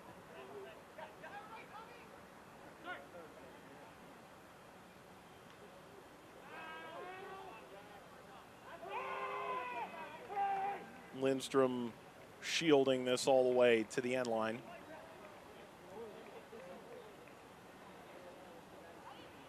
Michael Gamble, a top caliber high school player back in the day, had a stress fracture in his back in 2010 that really derailed him for a while. Spent some time in Chile, also in this league with Tulsa, but distinguished collegiate career at Wake Forest, ended up being drafted by New England. Spent some time on loan with Bob Lilly in Rochester when they had an affiliation with the Revolution. Now is a 26-year-old regular here for Loudoun and impressing quite a bit.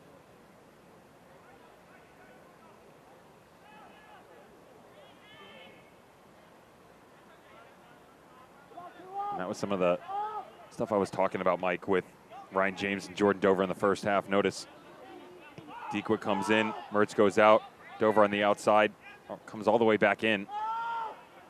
It's just so smartly done by all the Riverhounds players, and you put a game plan down on paper, can't always execute. They're doing it pretty high right now. Fernandez tried to thread the needle for Forrest. That goal Forrest scored last year, mentioned in the middle of October. 90th minute game winner against Birmingham. That was away to Birmingham, and then they met in the playoffs. Well, that turned out a little bit differently. Very differently. 7-0, if I'm not mistaken, correct? Was the extra point good? Yeah, it was bad. And that was a Birmingham Legion squad that started to streak themselves, but they lost, was it the last game of the season to Hartford? Correct. Oof. And the writing perhaps was on the wall there. Yeah. And it seemed like the writing was on the wall for Pittsburgh. It seemed like full speed ahead, and then the Titanic hit an iceberg against Louisville. That late game winner in that one as well. Final minutes of stoppage time, or rather extra time, I should say. Bob Lilly has spoken over the last few weeks about trying to get the momentum right going into the postseason. And if they hold on to this result, one would think you're getting in that direction. You can really power into the playoffs. And people forget, yes, you can win your group, but after that, it's based on points accumulated, whether or not you're hosting moving forward. There's still a lot on the line here. You know, that was one of the big conversations coming out of the Reno-Phoenix game, how, you know, Reno 1 point up. Phoenix actually T3 for total points in the Western Conference, which means, you know, you got to go through San Antonio and Reno if you want to have a shot at home. So maybe a first-round game, and that's about it. Eastern Conference tightly knit as well. Head down, keep trudging along. And remember, the last time they played, they were up 2-0. Loudoun went down to 10 men. They didn't stick anything else in the back of the net. 45 minutes. I can promise you that Bob Lilly is out for it right now. You know, he's not going to be happy with probably the latter portion of the first half. They're starting to put it together now, but he would like to see a finished product. You know, they're regularly looking for 3-4 goals, and this isn't good. You know, Mark Lindstrom picked up that challenge a few minutes back against Elian Endor, who received a yellow card in the 55th minute. He's now gone down. Lindstrom is down, and then on the other side, Shane Wheat. So a couple of center backs in some pain at present. Mentioned Wheat, the former Pitt Panther, had a great run as a starter at the end of last year. Losses to Nashville and Hartford, but you mentioned that great run over the last 7 games for Loudoun. He was the guy. Yep. Who came in and made a big impact. Another look at that earlier injury to Lindstrom. And we thought he was going to be able to continue on, studs up the entire way, and quality by Mark Lindstrom to try and power through it, but getting word that they are going to bring him off. I would imagine you could just bring Raymond Leon, move Benke Azil over, tuck him in, although Bob Lilly did talk about Bunk Anderson finally healthy. Feels like, you know, obviously he's not got 90 minutes in him, but he's right there. We would probably see him on the bench again. Well, that's the case. And this would be, you know, given the fact you've got just inside 30 minutes to play, it's a good chance to give him another repetition. There's Bunk Anderson. He played 8 minutes. Garbage time-ish against Hartford at the tail end of a game that was already decided. But Thomas is also leaping around. Looks like he's ready to make an entrance. You think here you're up 2-0. You're away to Red Bull 2, who can really wear you down in their next game. And then Pittsburgh's going to start to get into that 1 game a week situation going forward. So you want to rotate appropriately here. Pennsylvania lottery substitution with Lindstrom off, and Bunk Anderson set to come on in his stead. Well, here's the best part too, Mike, is you bring Skylar Thomas on with Bunk Anderson, now you're dropping into 5. I mean, he has said we're done. We're not interested in playing any more games. Skylar Thomas will go to the right back. Benke Azil most assuredly will drop in as the center role, and Bunk Anderson next to him. So now you've got Ryan James, Jordan Dover there as well. That's a pretty tight-knit group. And now you rotate into a familiar look that we've seen from them in past. Nelson Martinez replaces Shane Wheat. Substitution brought to you by the Pennsylvania Lottery. Busy time here for our 4th official. Dos Santos will come on. Anthony Velarde comes off. A Pennsylvania Lottery sub. And end of the line here. Bunk Anderson's checking over here. I think Lindstrom already came off. There we go. You just wish him a speedy recovery. He had a quality night up until that challenge, and even the 5 minutes after. But of course, that'll be done, and just see this out. Keep the 0. Lucas Fernandez, obviously not a bad start. Would have liked to have seen him finish his other chances that you don't want to call them sitters, but some pretty good looks.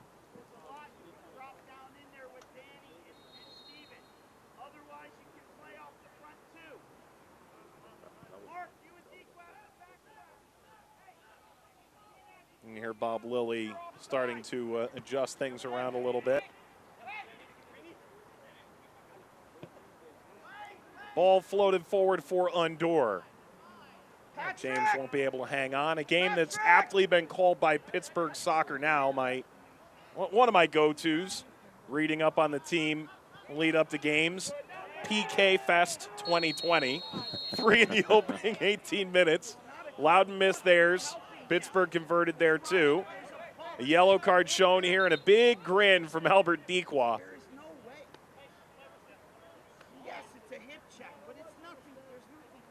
It's an argument from his manager, Bob Lilly, as well. He's always going to side with the players. I respect that. I would have liked to have played for Bob Lilly. It challenges you. Some coaches, challenge you or not.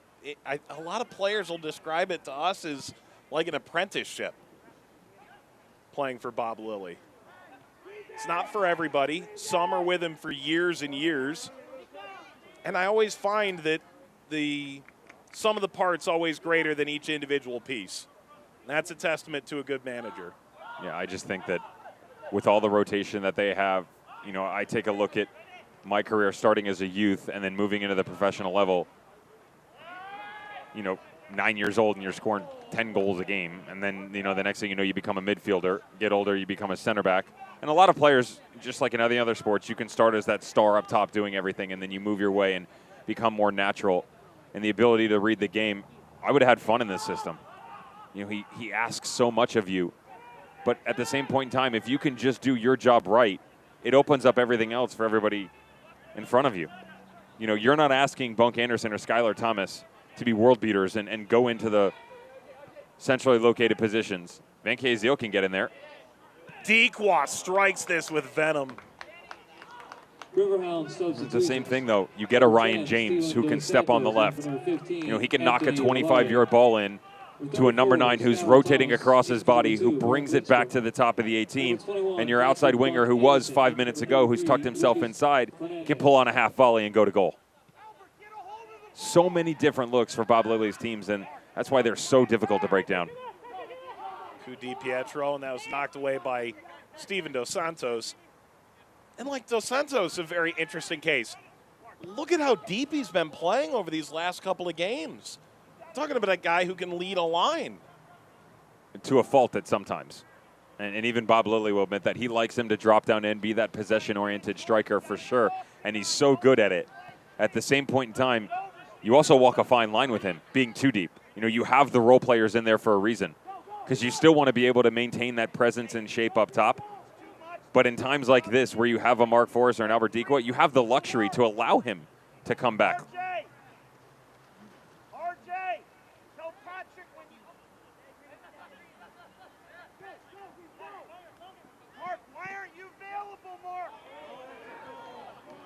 There's that ball springing forward, and it's just a bit too far.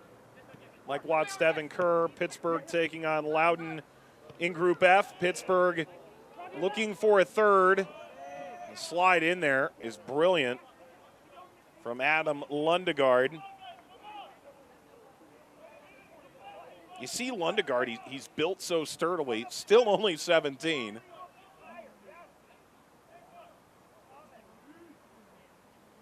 One of those rare, anytime you see a left-footed center back, it's the first thing a coach will say about them.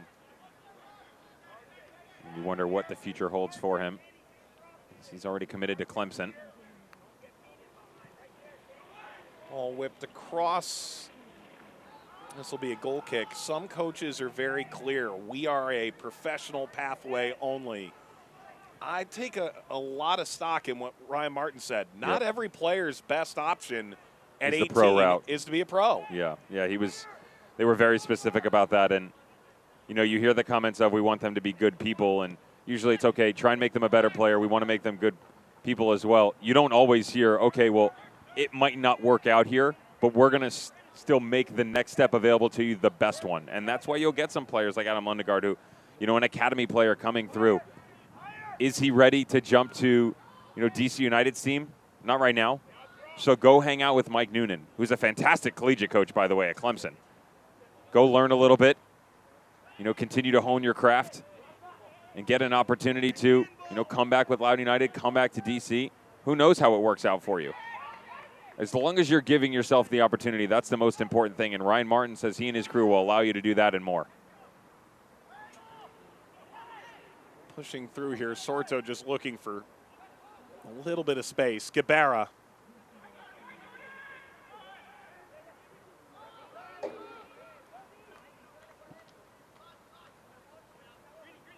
I just want to see him be more consistent. Because when it's Clemson against Wake and there's 5,000 people on a Friday night, everybody would get up for that moment. But what do you do on a rainy Tuesday in Stoke? I guess would be the, the comparison. You go do battle with Peter Ramage and the Newcastle U23s. That's right. That's what's going on there.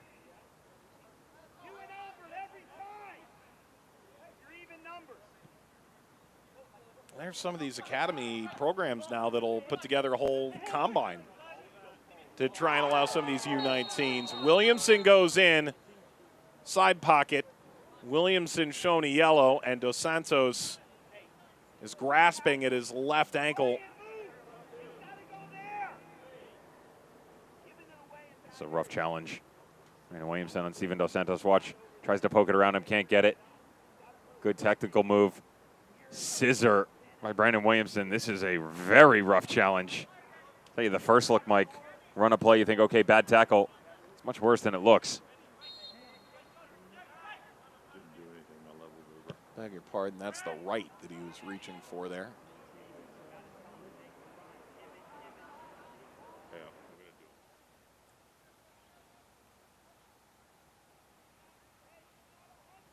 We're in the 72nd minute now. Last goal was in the 8th. 5th minute penalty, 8th minute penalty.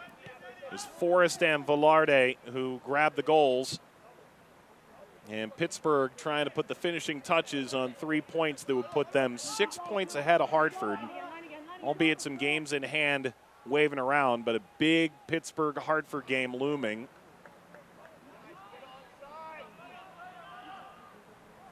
This alone won't lock up the top spot in the group, but it'll go a long way.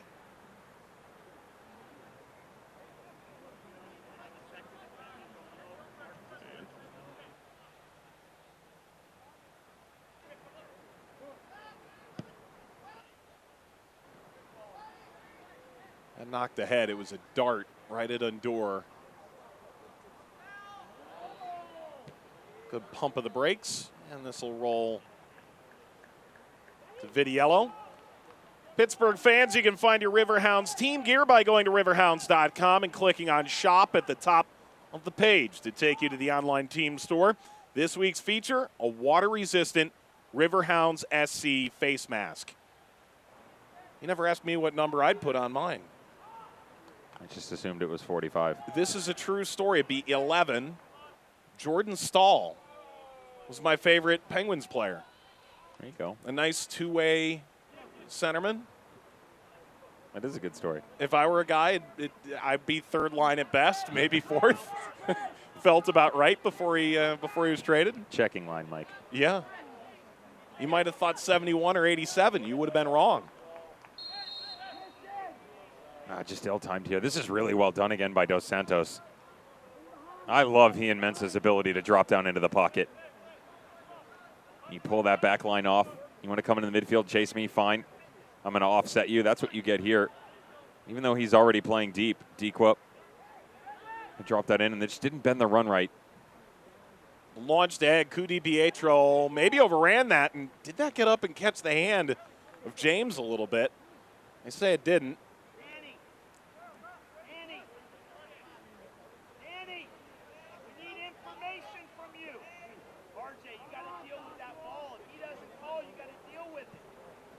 Vitiello pushes this away.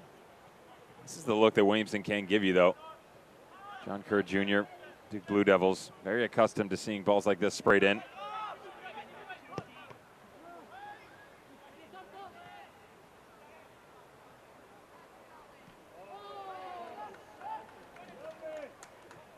Oh, good ball. And it is opening up Bequat from distance, and it's going to be real difficult to beat Lefebvre from any place when he uses that full frame. He asked Ryan Martin, when's the last time you saw a 6'9" goalkeeper in person? He said, when's the last time you saw any 6'9" person in person standing right next to you?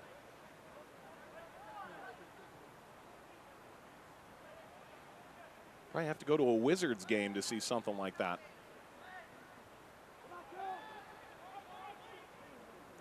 Oh, it's lost to Williamson by Griffin, and the ball in front takes a ricochet.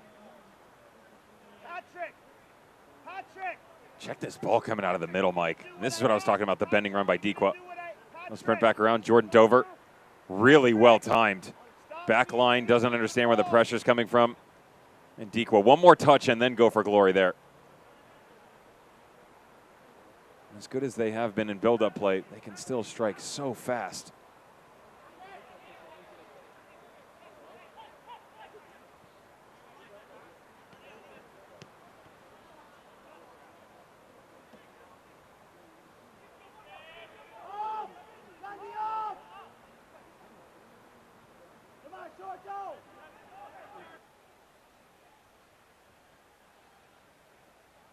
Now Loudoun United starting to show their respect, Mike. Everybody dropping down in and trying to keep this in front of them. Danny Griffin Dos Santos coming all the way back. You've got a single pivot right now, and Danny Griffin just slides it forward. It's well done, though. One checks. The other one has to either acquire the space or come even deeper. Different levels created. Out to James. Couldn't swing that back in. We've got a hydration break. While we have a moment, I want to wish all the best to Bill Denniston, the longtime head coach at Robert Morris, who announced his retirement earlier today. Spoke about what the pleasure and the honor to serve the student athletes, the men's soccer program at Robert Morris. Obviously, college soccer this fall is going to be a vastly different landscape than we've typically known. He spent 23 years there, won the NEC regular season championship and a tournament title in the early 2000s. There is a great collegiate soccer scene in Pennsylvania, and certainly wish him the best in what he decides to do next. Think about some guys that have come through RMU. First one that comes to mind for me, Speedy Williams. Yep. Has gone on to an international career with Jamaica, but he's far from the only one. So all the best to him as he moves forward. Let's take a look at upcoming schedules here. They're presented by Jack Daniels. And for Pittsburgh, they are away to New York Red Bulls on the weekend and then host Hartford. It is possible they could be done and dusted in Group F #1 by the time they're done with Hartford if they win and results go the right way. You need 3 in a row. You know, you get tonight, beat Red Bull on the weekend, and then Hartford the following weekend. You get 9 points out of the next 3 games, and you've assured yourself the top 2 spots. I think you could probably go even further, Mike, and say that your top spot is done at that point in time, considering the battle that will take place underneath you. You know, Loudoun, there's a lot going on here. The home and away is what really gets it. You know, they performed fantastically against New York Red Bull 2 in their last game. That was at home, and being at Segra Field does give them the advantage. I loved the reinforcement you were getting out of the fans. But you're basically getting that seesaw effect where it's home, away, and it's a tall ask for anyone, yet alone these youngsters, 17, 18, 19-year-olds, constantly being on. The saving grace is you do have Union 2 back-to-back. Now, what are you going to get out of that squad? Who's been off? You know, they had 3 postponements due to COVID. They're finally going to be back in action against Atlanta United 2 tomorrow night. You know, you've got the new coach. Sven Gartung steps away. What is that going to look like? So that may be not as easy as you think it should. You and I had an enjoyable conversation with Loved him. Marlon LeBlanc, Yeah, the new head coach. He was great. Union 2, the former West Virginia head coach. More importantly, former Penn State player. Yeah, I heard that you guys were real slap happy on the phone today talking about that. Well, and how about who was the young lady from PR? Amanda. Yep. She chimed in right away and said, "Oh, I'm a Penn State grad too." And it was the Ohio boy felt a little out of sorts. I was disgusted. By the way, Nico Brett, another Robert Morris guy who, of course, had a great run here, as Lundegaard got a piece of that, and it'll lead to a corner, a Pennsylvania lottery corner kick for Pittsburgh.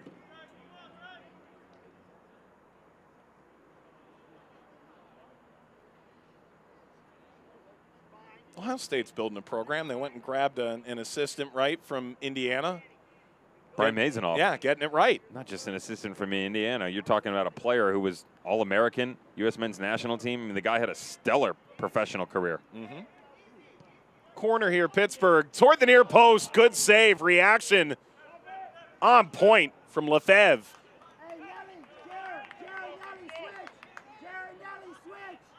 This is why you go get him. DC United in the draft. So you know what? We got to give him some reps before we can bring him up with us. Point blank, coming back across the body. I mean, he's drifting to his right shoulder, doing it quickly.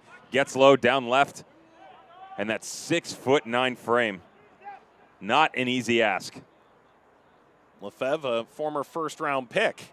By former, I mean 2020. 21st overall by DC United. Wasn't signed, came to Loudoun, dealt with some issues with getting back into the country due to COVID, getting his visa from the embassy. Another look back here. Check this nice and low. And there's what I'm talking about, going all the way to the right. Plants his feet. Young goalkeepers at home. This is how you get the job done. He's got the long arms. I mean, he doesn't move like he's 6'9", Mike. Most guys at that height, it just seems awkward, and that's not the case whatsoever. How tall are you? 6'6". And you look very awkward when you run. If I stand up straight. Exactly, you know. Lefebvre here out of the back.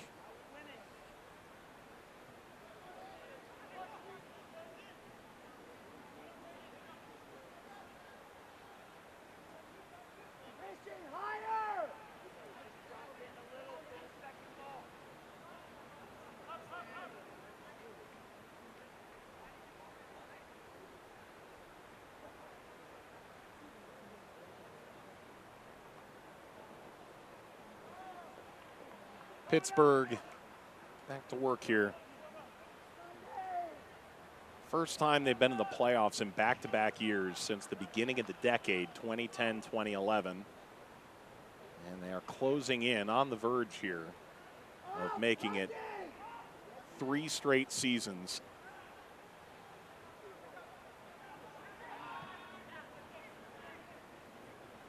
There's a culture here that's infectious. James, wide open. The offside flag was up, and Dikwa hammered that thing. Well off target, however. He's been good in build-up play. Just noticing his finishing tactics. He's leaning into it. It's close, but that right shoulder, his head's out in front.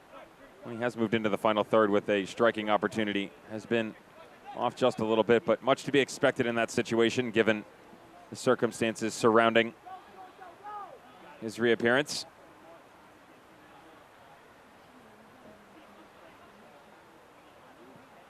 Ball knocked right at the goalkeeper. Vidiello trying to put together his second shutout in 3 professional matches.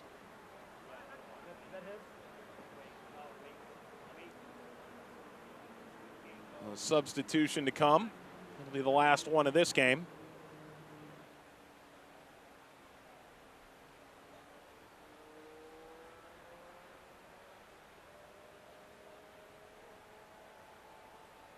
We'll see Skylar Thomas is jostling around that left arm a little bit.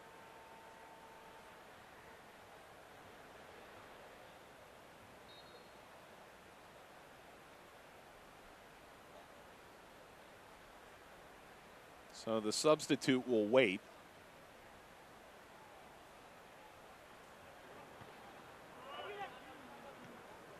Think ahead for Pittsburgh. They are at New York Red Bulls 2 on the weekend.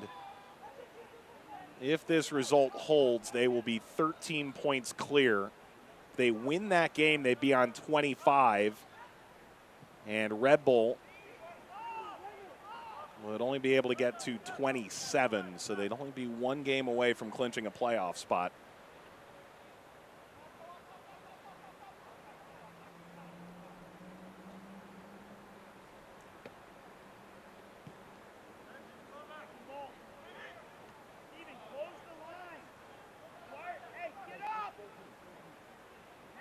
Pursued by Forrest off that header by Dequa.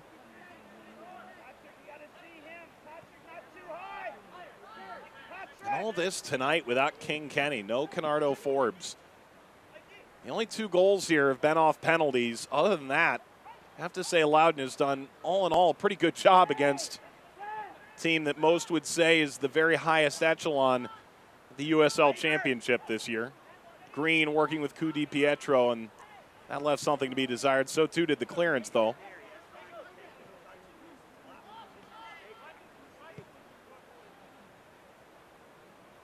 Just keep the 0 here.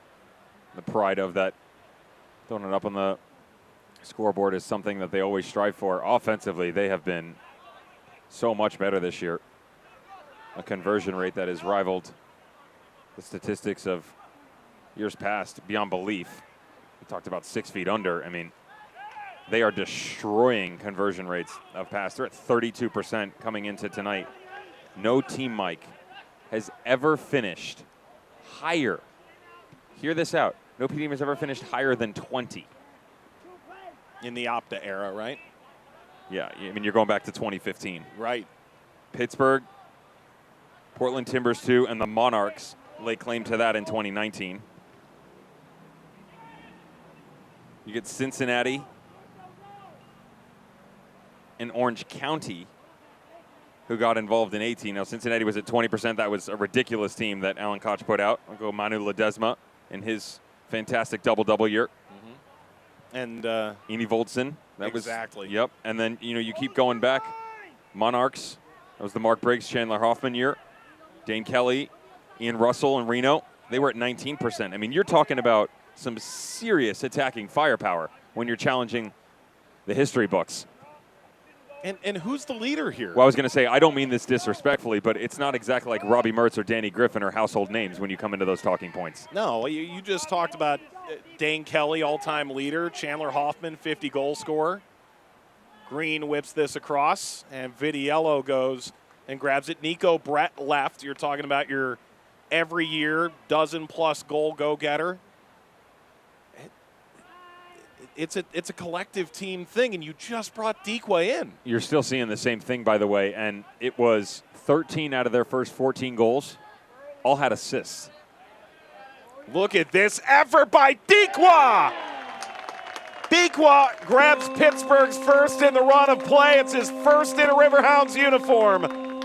3-0 Pittsburgh over Loudoun.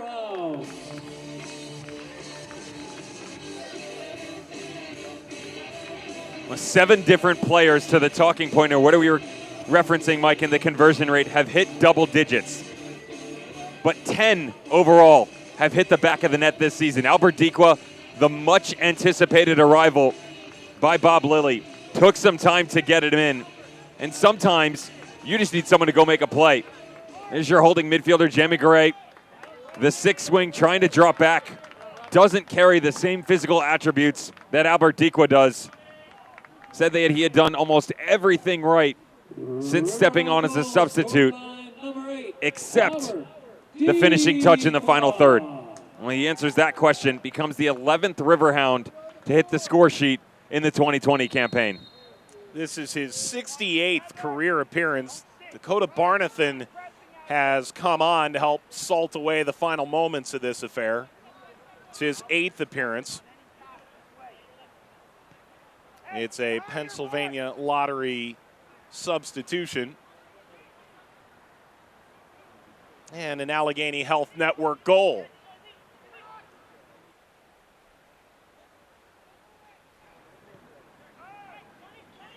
Mark, you got to back press. You know, you think back to our conversation this week with Bob Lilly. Is this blasted from a long way out and Vitiello won't catch up? It'll be a corner.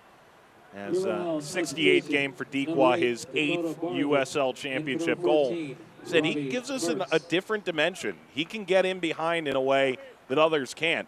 Not only did he have speed there, he looked like a running back shedding a tackle. I mean, to be fair, it's against Jeremy Garay, who's tiny in stature, and that's being polite. Just on target he's there. so young, you know. And that's not his role. No, if he's 5'9", he's 17 years old, weighs $125, soaking wet. But even when he becomes a fully developed player going forward, he's there because he passes so effectively. He's not a destroyer. In this system. Right. Absolutely. You know, you look like a guy like Ozzy Alonso, where not the biggest, but got bigger as time went on. You know, that's a Mike Anhauser Charleston Battery project, who went to Seattle, and of course now his time in Minnesota. And that's only time. You know, you can't rush that process where you're asked where if your back line is separated, you'll step back. But still, regardless of who's there, Albert Dequa is probably going to win that challenge. I mean, you're looking at someone pretty impressive defensively, a Van K. Azil, you know, on a back line who could go toe-to-toe with someone like that. Fortunately enough, they're on the same team. Lundegaard grabbed his cheek there. Through the contact, it's given away to Pittsburgh. Barnathan offside. 8 additional minutes. And I think when they say 8 minutes, I don't care if the ball's about to inch over the goal line. I think 8's going to be 8. Unless Loudoun can really turn this thing around, it would be miraculous at this point. Sorto cleverly making his way through, eventually dispossessed. That's now 25 goals for Pittsburgh. Tonight, their 11th game. Only allowed 8. And if you ask Bob Lilly, probably say 5 of those never should have happened.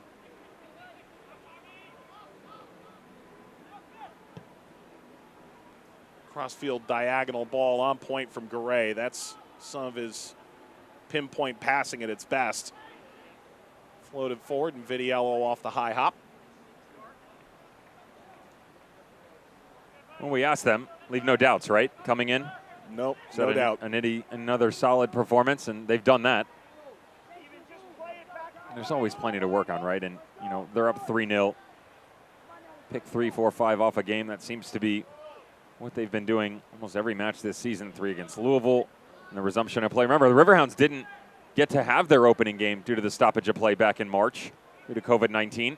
So their first game of the season was the opening of Lynn Family Stadium. Went down 1-0. After 30 minutes, decided, you know what, I think we got this figured out. Scored 3. Spent 11 minutes on both sides of each halves. 6 against Union 2. 4 against Union 2. 4 against Red Bull 2.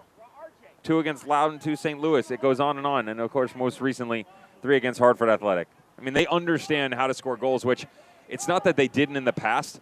Just say that everybody who's in this system right now understands it better. And that's something that you saw as time went on with his Rochester Rhinos teams, right? I mean, you bring people in, and a lot of those players have experience then, are here now under the Pittsburgh Riverhounds. And, you know, you get extra additions like a Danny Griffin in his rookie year who has picked this up right away. Danny Rivera as well. Robbie Mertz. You know, I remember seeing him with Michigan and Shaka Daly in 2018, and I talked to you about it multiple times how good he was. Here comes Dequa. He's all alone this time. And a touch to that enough from Lefebvre to deflect it out for a corner. Nearly, even with the deflection, went in. Really difficult for Dequa because he wants to put it on his right foot the entire way, and the better look here is on the left. Little touch out in front, drag it on the goalkeeper, and bury this thing. And you show your cards a bit too early here. Look, open his hips up. Goalkeeper knows exactly where this is going. If for any reason you slow up and then pull this back across your left side, goalkeeper's going to be caught out, but it's really difficult for Dequa to slow down, then get the change of pace. And you've also got the chasing runs on the back line by Loudoun. Corner coming here. By the way, the Steel Army back in the first half tweeted this. There is a cat underneath the stands, right? 0% chance that it was going to end up on the pitch, right? No, chance is now greater than zero. There's a cat in the facility. Corner here for Pittsburgh. It's more or less the point we've reached here tonight. I miss seeing them, right? Steel Army. In One day, full throat. They right? are a fantastic supporters group. Stands a little quiet here as Pittsburgh tries to hang on to their 5th clean sheet this year. Put them in quality company, tied with Orange County and one behind San Antonio, who can also bag a few goals of their own.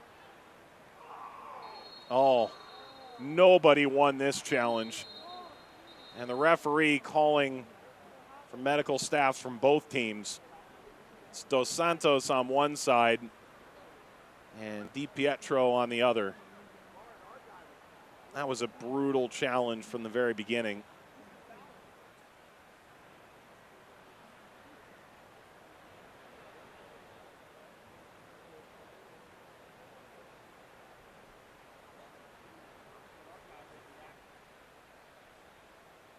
Well, and I think there's a little bit of a challenge that led that in ultimately to Dos Santos. Sort of unbalanced coup Di Pietro. It was a staggering away. And the ball just drifted away from his body a little bit, and Steven Dos Santos trying to drift over here. See, it's that touch right there. Feels like he's got an opportunity. Quick little shoulder by Jordan Dover, nothing wrong with it. Pushes him across, and then the two collide. And I was obviously referencing the Dover challenge, not Dos Santos. Two spirited individuals. Dos Santos picked this up in the midsection, and unfortunately for Ted Di Pietro, took that right off the jaw. He was limping a little bit.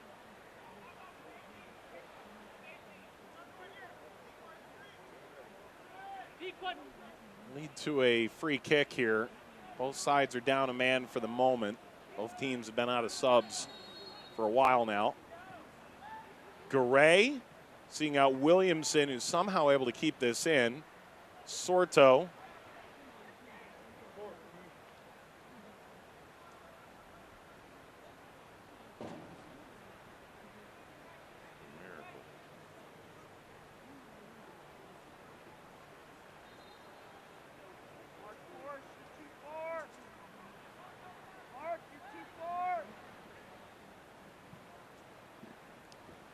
Dos Santos floats this into space again, and Dikwa commits the foul. He can really clear out space. If you're looking for a guy who can take advantage of a high line late in the game, trying to go grab a goal, Dikwa's your man. There's Dos Santos tiptoeing into this. Advantage had been played. There's nothing there for Undor. Game where a lot of the air came out of it 10 minutes in with 2 penalties. Pittsburgh added a third late here as we dip towards the final seconds.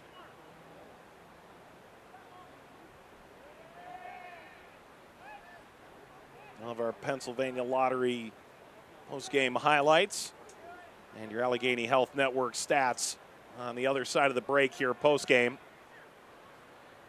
Get you ready for, it's a pretty big game for New York Red Bulls too against Pittsburgh on the weekend.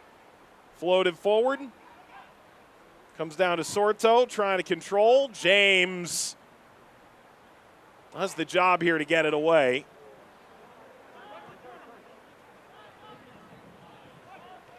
Back heel here. Pittsburgh perhaps pursuing a fourth. Deke will take it into the corner. Barnathan. Magnificent. Lights are on across the waterway as this rolls out. And when Lefebvre puts this into the Pittsburgh night, this one may well be over.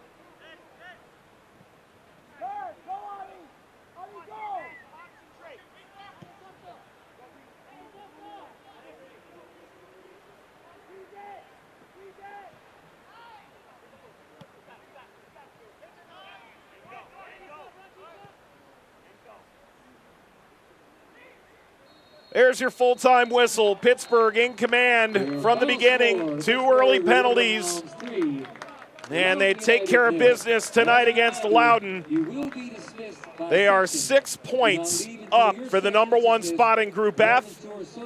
And they're closing in on clinching a playoff position. For your attendance, please drive safely. Tonight's man of the match is presented by Jack Daniels. You never know what was going to happen if Vitiello doesn't make the stop on the penalty back in the 18th minute, which is tonight's save of the game, brought to you by Allegheny Health Network. Pittsburgh was up 2 at the time. I'm still questioning the strike itself from Forwole, but you cannot take anything away from Danny Vitiello. Look at him. Reads this thing the entire way. Forget the reflexes. The laser focus. He knew exactly where this thing was going. Tucked in that bottom corner. Goalkeeper kept that 2-0 lead and put together pretty solid performance, Mike. Well, Pittsburgh salts away the remaining minutes of this one. Dequa gets that last exclamation point. Heineken postgame when we return. It's Riverhounds 3, Loudoun 0. Thanks for helping with the party, Gus. Anytime. Just a few last-minute things. Let's go. Whoa. Heads up. Whoa. We need carrots and celery. Everything's picked fresh. I have a fresh pick, too. Winner, winner, chicken dinner. The new scratch-off from the Pennsylvania Lottery. With top prizes of 250 grand. Missing anything? Maybe some asparagus. Keep on scratching. That's life. And as funny as it may seem, some people get their kicks stomping on your dreams. Wait, you're fucked up. And if I didn't think it was worth one try, I'd jump right on a big bird, and then I'd fly.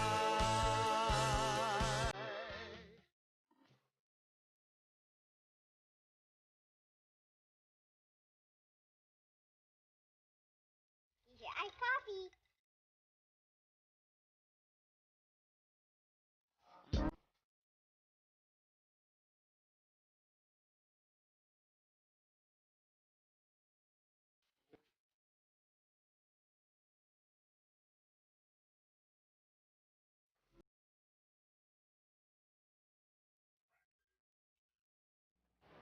Heineken postgame, Bob Lilly conversing with his Riverhounds after a 3-0 win, put them comfortably atop Group F now by 6 points over Hartford. And a brutal night under a full moon for Loudoun United. As we take a look at our full-time highlights, they're brought to you by the Pennsylvania Lottery.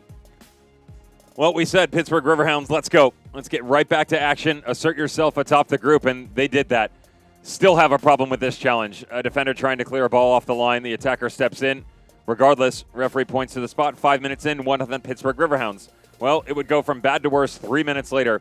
Anthony Velarde, little volley coming off that left foot. There's the extended arm of Elmo Samo. 2 penalties in 3 minutes, and it's 2-0.